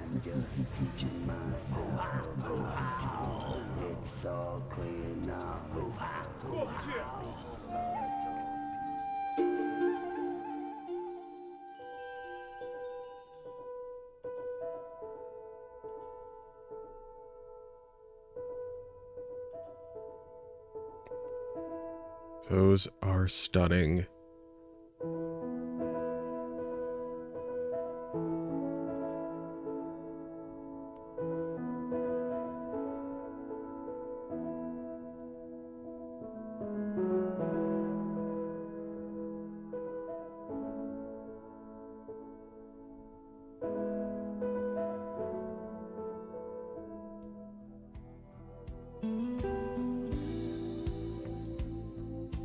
He's also produced and scored music for a number of films, earning him the prestigious Edward Grieg Award in 1998 and released 3 CDs in the process. Sounds busy.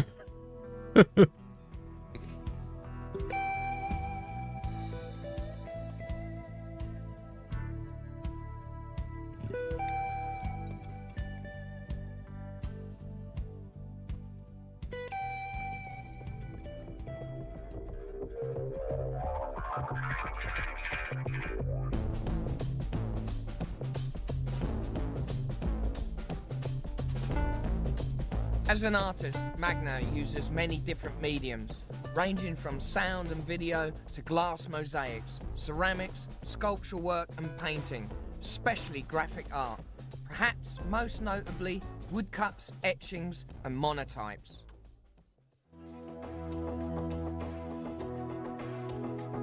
Magna Fuhrer-Holman's work is represented in many museums and collections.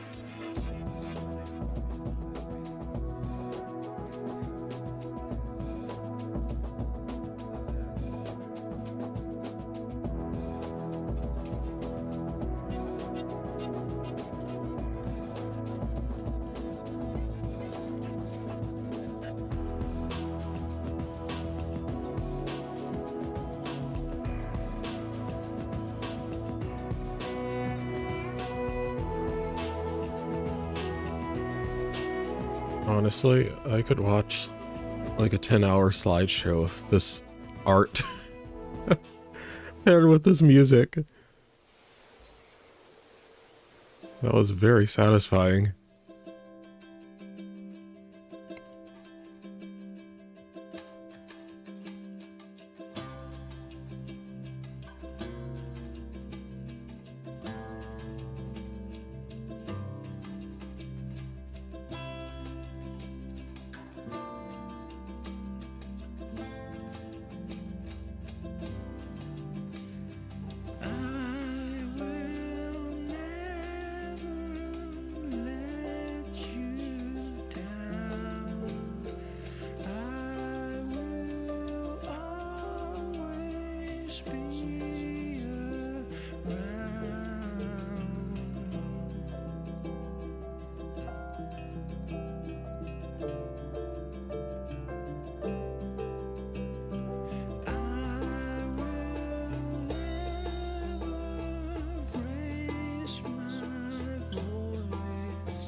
Another highlight of his career came in 2001, when the Royal Norwegian Mail released a stamp with a Magna Furuholmen motif on it.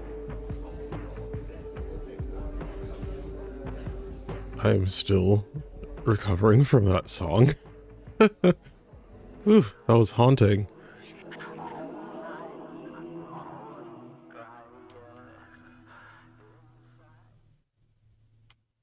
But I did really like how folky it was sonically. And I barely caught any of the lyrics, but loved what I heard.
Do really appreciate that we got to see him in his element as a visual artist, that is. And before we get into Morton's 7-year itch, all I have to say in conclusion is, Magna, feel free to paint me like one of your French girls anytime.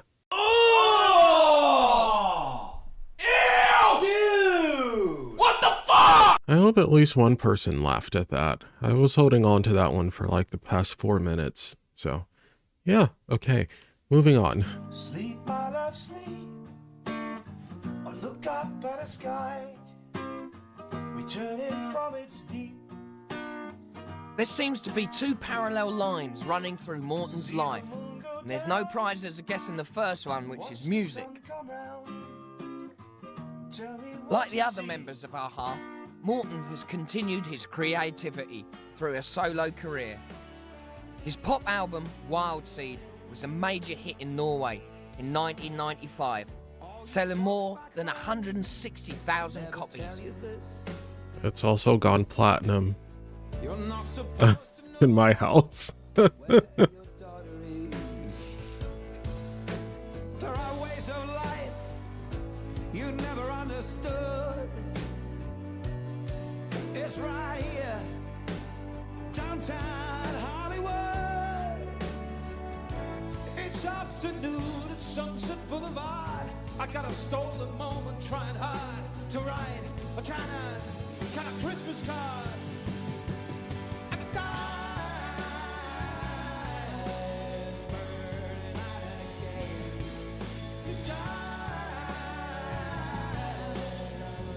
Ooh, performing live in the cold like that? The hit single, A Kind of Christmas Card, established Morton firmly as a songwriter and solo artist in his own right. The album's international potential was unfortunately never fully realised. See, this place is as dirty as I feel myself. There are souls of riches at the Roosevelt. That evening prayer, those memories in my little bedroom, mama on my knees. That's where I'm at, down in Los Angeles. Morton has also released 2 albums in Norwegian, Poetum's Evangelium, The Poet's Gospel, and Vox Villa. And both are a result of Morton's cooperation with the poet Håvard Rem. They show Morton in a more reflective mood, exploring religious and existential issues, and moving away from pop music into a more acoustic singer-songwriter territory. Singles, solo performance and collaborative efforts all add to the picture. Morton's creative juices are flowing as freely as ever, so expect to hear more from him as a solo artist in the near future. The other line running through Morton's life, I suppose you could call it nature. Because of his love of nature, Morton has worked for several environmental and nature conservation issues, such as alternative energy and rainforest preservation. And it hasn't been all talk either. He's worked closely with the Norwegian environmental foundation Bellona and travelled to the Amazon rainforest, Africa, the Maldives and several other remote parts of the world to study environmental projects. But Morton's most important cause may have been the involvement in the struggle to free the tiny country of East Timor from 24 years of Indonesian occupation. Morton's personal commitment and lobbying towards the Norwegian Nobel Committee hopefully had some influence in the awarding of the Nobel Peace Prize to East Timor's freedom fighters, Dr. Jose Ramos Horta, Carlos Bello, in 1996.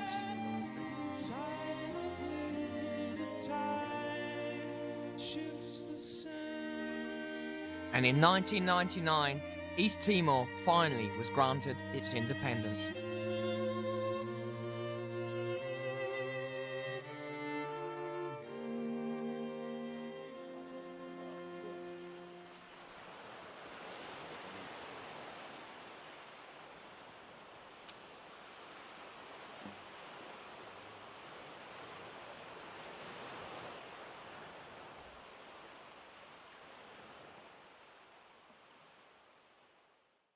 Well, just like with Max, it was really nice to actually see footage of Morton in his element outside of being a musician. Of course, it was slightly different for me watching Morton's clip because I was aware of pretty much all of that beforehand, but still just awesome to actually see that footage. And lastly, we have Paul.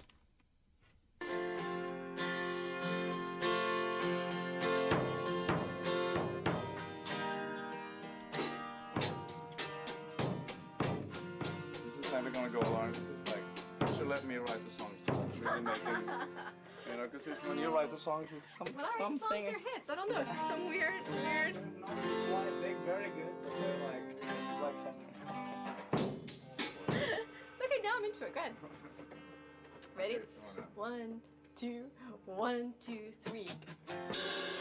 With Aha's engine turned off in 1994, Paul decided to join forces with filmmaker Lauren Savoy and drummer Fruda Unaland, and together they formed the band Savoy. Which I will be diving into very soon.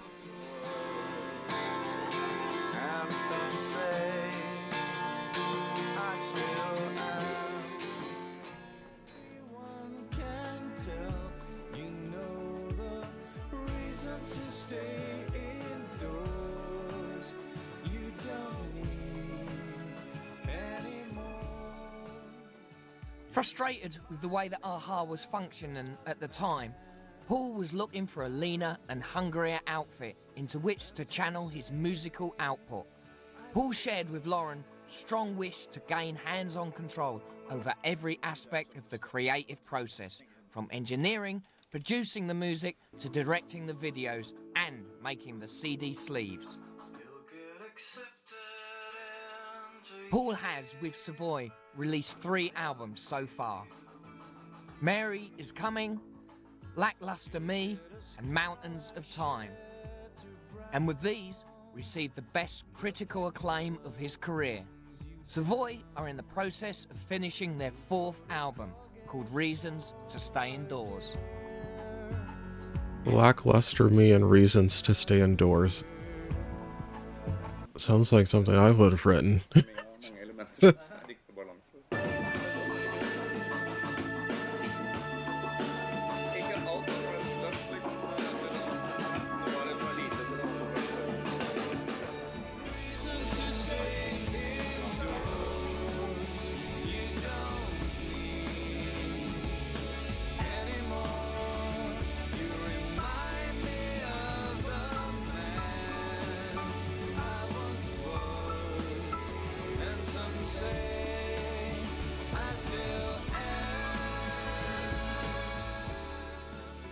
Sounds great.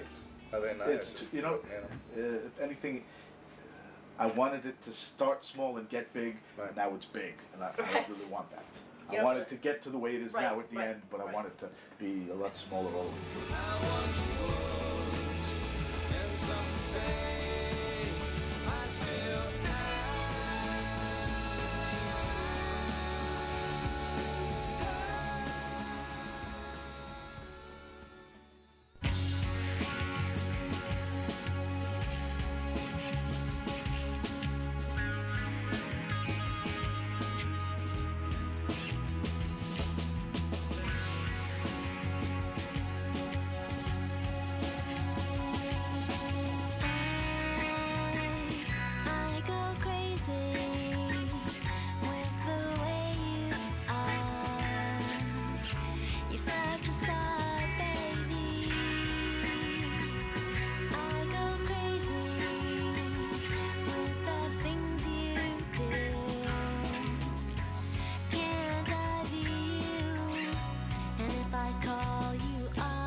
If I stay too late, you won't drive me home. If I ask you out, I know you won't come. I'm not stupid, baby. I go crazy with the way you are. You're such a star, baby.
You know what? That was a lovely little preview into Savoy. Really enjoyed the vibe of that song from what I heard, but I would be lying if I said I wasn't a little dizzy from watching that video just now, so I'm gonna need a little recovery time. I'm not stupid either, baby. What I am, however, is a bit disoriented. Alright guys, and lastly we have the Ian Wright interview. What was it like, right, when you're a kid, being brought up in Norway? What were you listening to? What was around at that point? Nothing. Absolutely nothing. Absolutely nothing. It was, I mean, the radio we played maybe 1 hour a week, pop music. There was mainly one radio station when we grew up, so there wasn't this kind of huge menu of different styles to kind of that would bombard you. I was very interested in other things. You know, I was into insects, butterflies, and things. Excellent. I was turning the rocks and stones that I could find to see what was underneath. You know, so that's really what occupied all my time and my imagination. I used to go to a record store and just kind of look at the cover and just imagine what the music would be. So you would say, "Can I listen to this?" And you would stand there for half a day and try to get some. You know, so records were extremely important. You went and you discovered new groups, and you really kind of had to cultivate your own taste. You know, you really had to look for it. The first music that I ever heard, and remember, I at that point I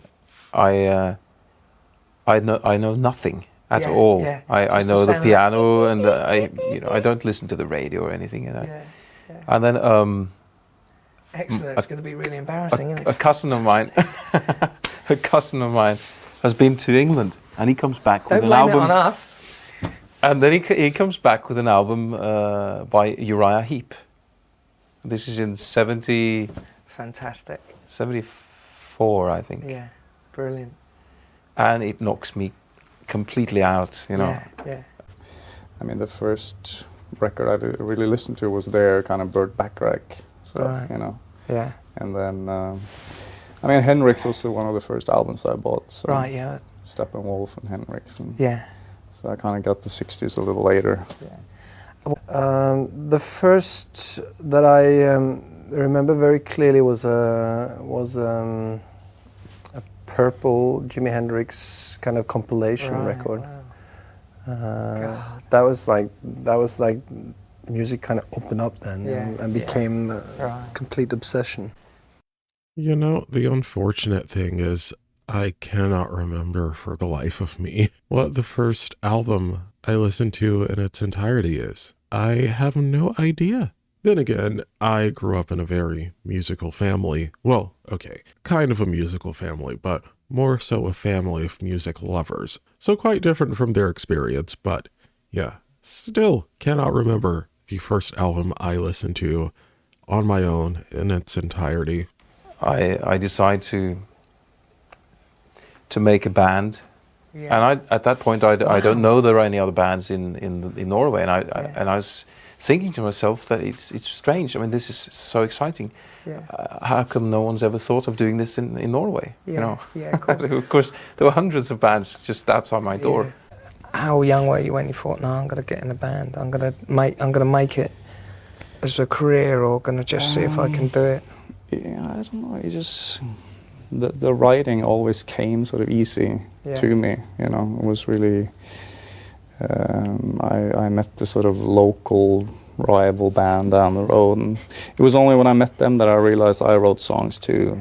You know? So it was kind of like, oh, is that what it's called, type of thing, you know. So I really early got into that and lyrics and stuff like that. And how long have you known Paul for?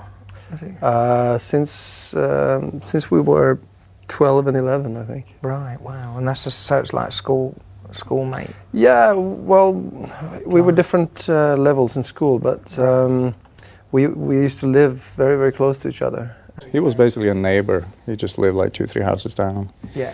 So he had his own band, I had my own band. I played drums at that time. Paul's father had made him a drum kit of cardboard boxes. Excellent. And he was holding like this impromptu concert on the balcony. And I was like looking at I was like, wow, this is so great. I gotta talk to these guys. And so I explained I had a grandfather who had a bass amp and I had a guitar. Wow. So when you had that, you were immediately wanted, He played guitar, and we went through like 50 different typical lineups, trying different angles. We've all been there. Yeah. I went to bass and I started keyboard, and that's kind of like in a way a very big it sort of guided our career, I think, because we didn't become these sort of technical players. Right. We learned to play a lot of instruments, sort of half good. Right. And so we got into the whole 60s thing. Paul and I got into the whole, starting with the Beatles and then moving on to more hardcore stuff like Jimmy and Janis and the Doors finally kind of landing there. And that was a huge influence throughout our many, many different bands. Right. With names kind of wandering in towards, one band, the kind of the longest running band we had was called Bridges. And, it's not so far off. Yeah. I believe I was about 20, right. I think, or 19. I heard them play for the first time. Yeah. And that was a turning point for me, because at that point I'd been going in and out different groups, and there was nothing in me that thought that there would be anything to come out of Norway. I read somewhere that Morten said, great band, but you need a singer. Was that true? Depends where you want to take it, Oh right, no, I don't mean, whether it's negative or positive, but like whatever it meant, if someone come up to me and said that, I'd be like, what fucking good you. But did you know him anyway before that? I didn't really know him. He was I think Max knew him more than I did. Yeah. He was very into kind of like Queen and that type of stuff, which was not my bag. Yeah. I saw, what it took in a way, and I knew that this is of international standard or stature or whatever. Wow. And I also knew that they needed me to sing, Destiny. But I didn't say anything, and it was to take another 2 years, I think. But we had that kind of very early on set that we're going to go to England and sort of try to really do something. We met Morten about a year before we left, and he was studying at the time. So we just kind of we couldn't really wait for him. So we left and tried it on our own. Yeah. We were not seeking each other for the musical abilities, but for the spirit in a way, for the meeting of the minds, for what you're after in a sense, what you're going after, the focus, or there was something about that Morten guy. There was something that was clicking there. Yeah. Maybe we should go back to Norway just for like a couple of weeks and try a couple of demos out, and that's what happened. So, how long were you together as a before like the crazy single came out and it all went whoa? That crazy single was the first thing that I ever heard them play. The Take On Me. The riff from Take On Me. Right. What was that called before they was going to call it? Oh. It was called Lesson 1 for a while. Oh, was it? Yeah. I love it. Not quite the same ring, really, is it? But we didn't. No, we chose we didn't like the title. Yeah. And it wasn't really. It was like a working title, so we went for a much worse title. Yeah, which was that? Take On Me. Oh right. Tell me what, because I just cannot fathom what it must have been like to so you formed the band and everything, and then you have, Take On Me, and then suddenly overnight almost, that it just goes bang, and success, America, England. I mean, how do you cope with that? You're so happy because at that point there's like 2 years of people telling you you'll get so busy that you'll go crazy, and you're just so bored, and you just want to get so going. Yeah. So you're like, you've heard it so much, you don't really believe it anymore. You know. So when it finally happens, it's not like you don't really get tired after the first 10 months. Then you start to say, whoa, this is getting too much, much at the same time, you know. After like a few of those Japanese, you know, interviews from 10 in the morning to 10 in the evening, half an hour, half an hour, half an hour, half an hour. When your mouth's but I mean, like we were so young at that point that we...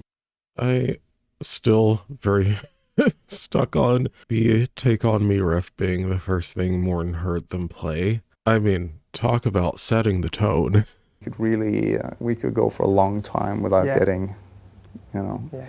But it sort of struck you when you got a Grammy nomination and you went to that kind of thing, and it was like, you look on the other people and they're so nervous for you that you start to get nervous yourself, you know. It's like, oh shit, they're freaking out.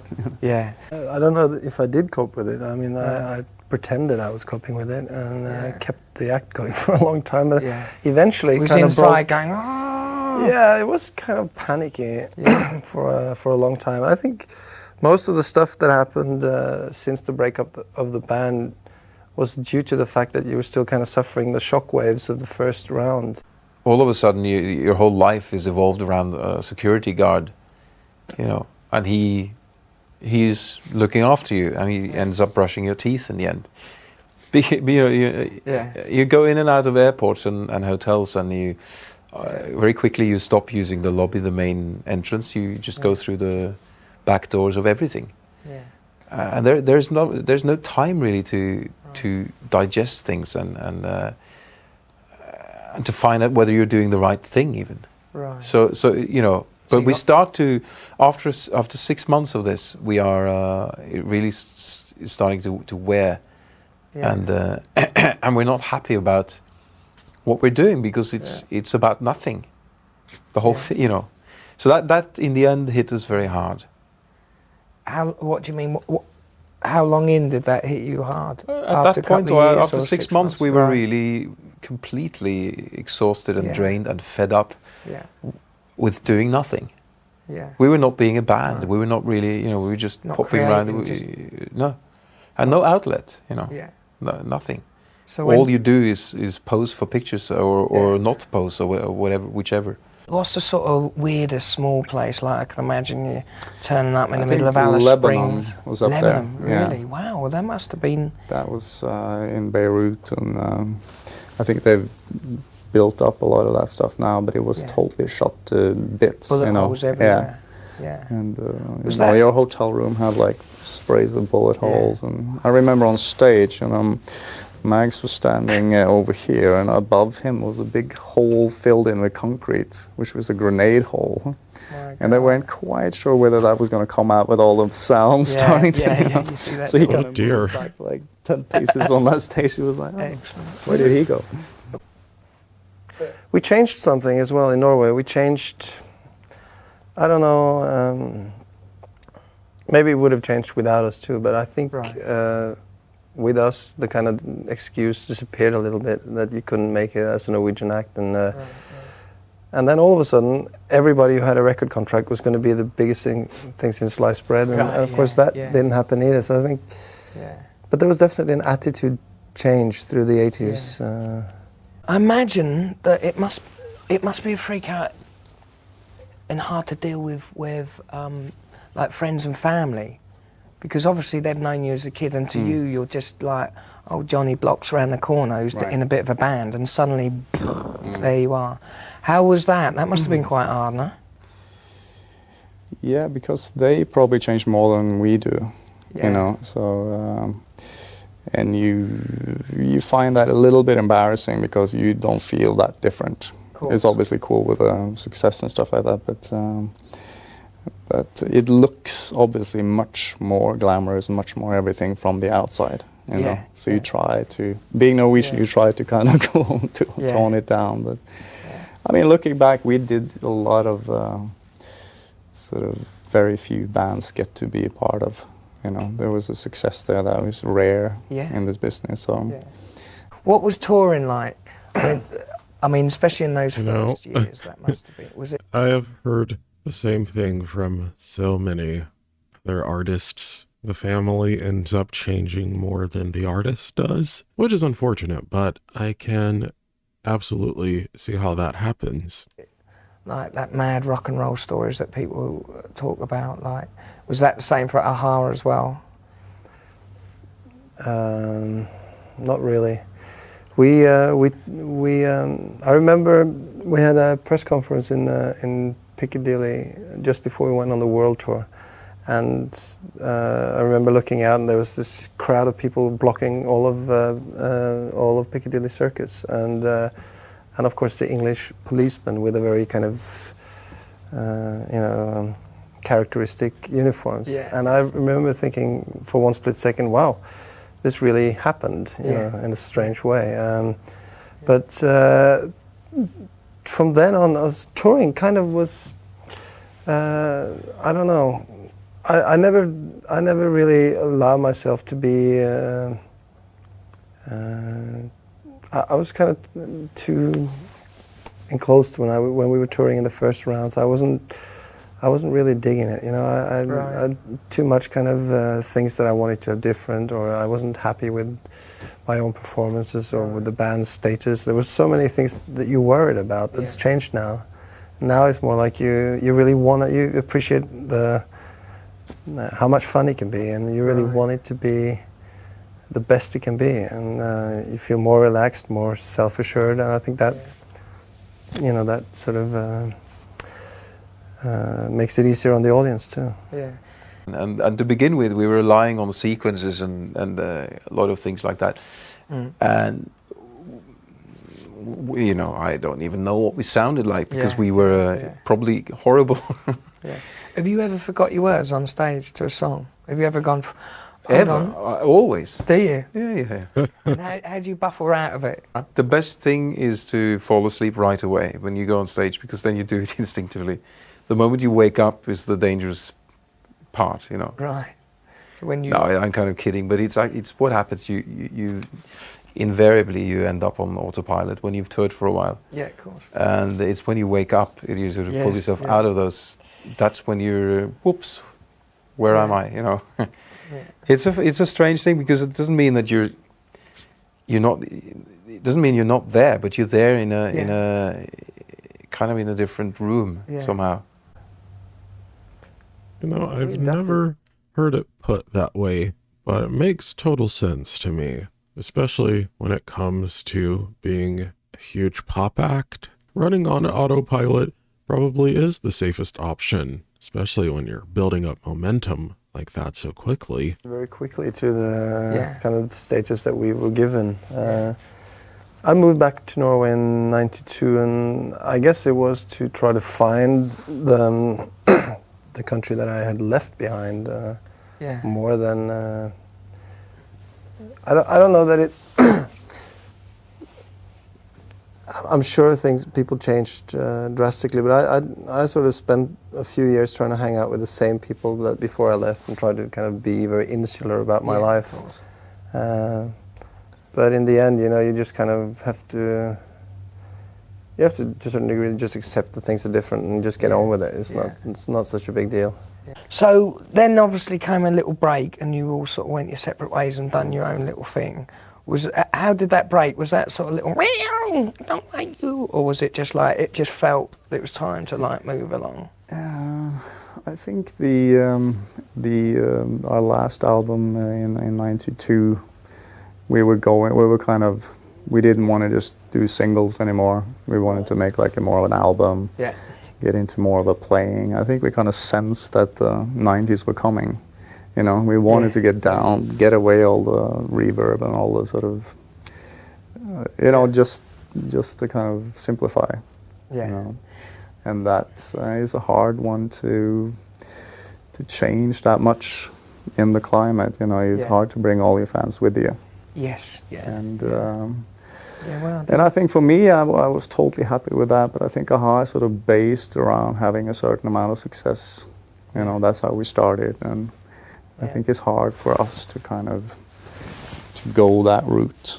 Yeah. So personally, I like that route. one of the reasons that we could come back today with our head up high is I do too, the fact Paul. that a lot But I also really like reverb. So why not do both? I like both. of our peers recognized that we worked as a very serious band. It was very serious about what we did, and that the status that we had in the first round was kind of due to the massive impact we had when we first came out, and it sort of stuck with us for a long time. So what happened when what was the feelings when someone approached you about the Nobel Peace Festival? Was it like, oh, that's going to be a bit spooky? Well, they did that like 2-3 years in a row. Oh, right. So it was like, so they keep reeling you in. Yes, in the end it was like kind of embarrassing to say no. Right. And right. But it was kind of like, what are we going to play? That was the Yeah. main thing. We can't come on and play an old song. Right, yeah. And you don't want to just do like some stuff that we had lying around. Yeah. So, you know, it would be nice to do something that was kind of written for that night. Right. So I was very happy to come up with that song. That Right. Summer moved on. And Yeah. I was very skeptical. Yeah. Simply because I really liked my own time, you know, and I enjoyed doing what I was doing. Yeah. I recorded an album in '95, Yeah. which has done a lot of good for me, and it's when I started writing songs on my own, and it's really what I want to do. It's where I'm going, and for me to go back into the AHA thing was like many steps, you know, backtracking, whatever. But I think we were really aware of that this could be sort of turned to overload very fast. So we really wanted to sneak in. So we kept telling each other, okay, we just do this. Yeah. Well, maybe one more, you know, that kind of, have another, you know. So it was a very sort of gentle, just tasting it a little bit. But, you know, we were all kind of hesitant, you know. Yeah, no. But at that, they but said that it was like, it's quite weird. Yeah, it was. Because everyone says the same thing. It's like, you know, it was like, I don't know. But then it seemed to drift, and it actually But what happened when I heard those demos, when I heard about 5 or 6 songs, then that really changed, because that was the spirit of the band that I knew once, you know. So it had reawakened itself. You know, then I really got into trouble because I was very confident and very strong about what I want to do myself. You know? Yeah. But at the same time, I knew that that this meant something too, and right. Yeah. And I felt, you know, that I had to, that it was right of me to pursue it and at least take a closer look. And only after 7 years now did we feel that there was a point to try and collaborate together again and see. Because now there's enough time gone by so you can look back and say, oh, it wasn't, you know, there was some great stuff on all the records and some shit stuff on all the records, and we can just kind of celebrate it more than be desperately seeking to leave things behind us all the time. Yeah. Last question. When you look back at them photos from the 80s, laugh or cry? It's laughter that turns into crying. Say no more. Oh, brilliant. Thanks a lot. Cheers for that.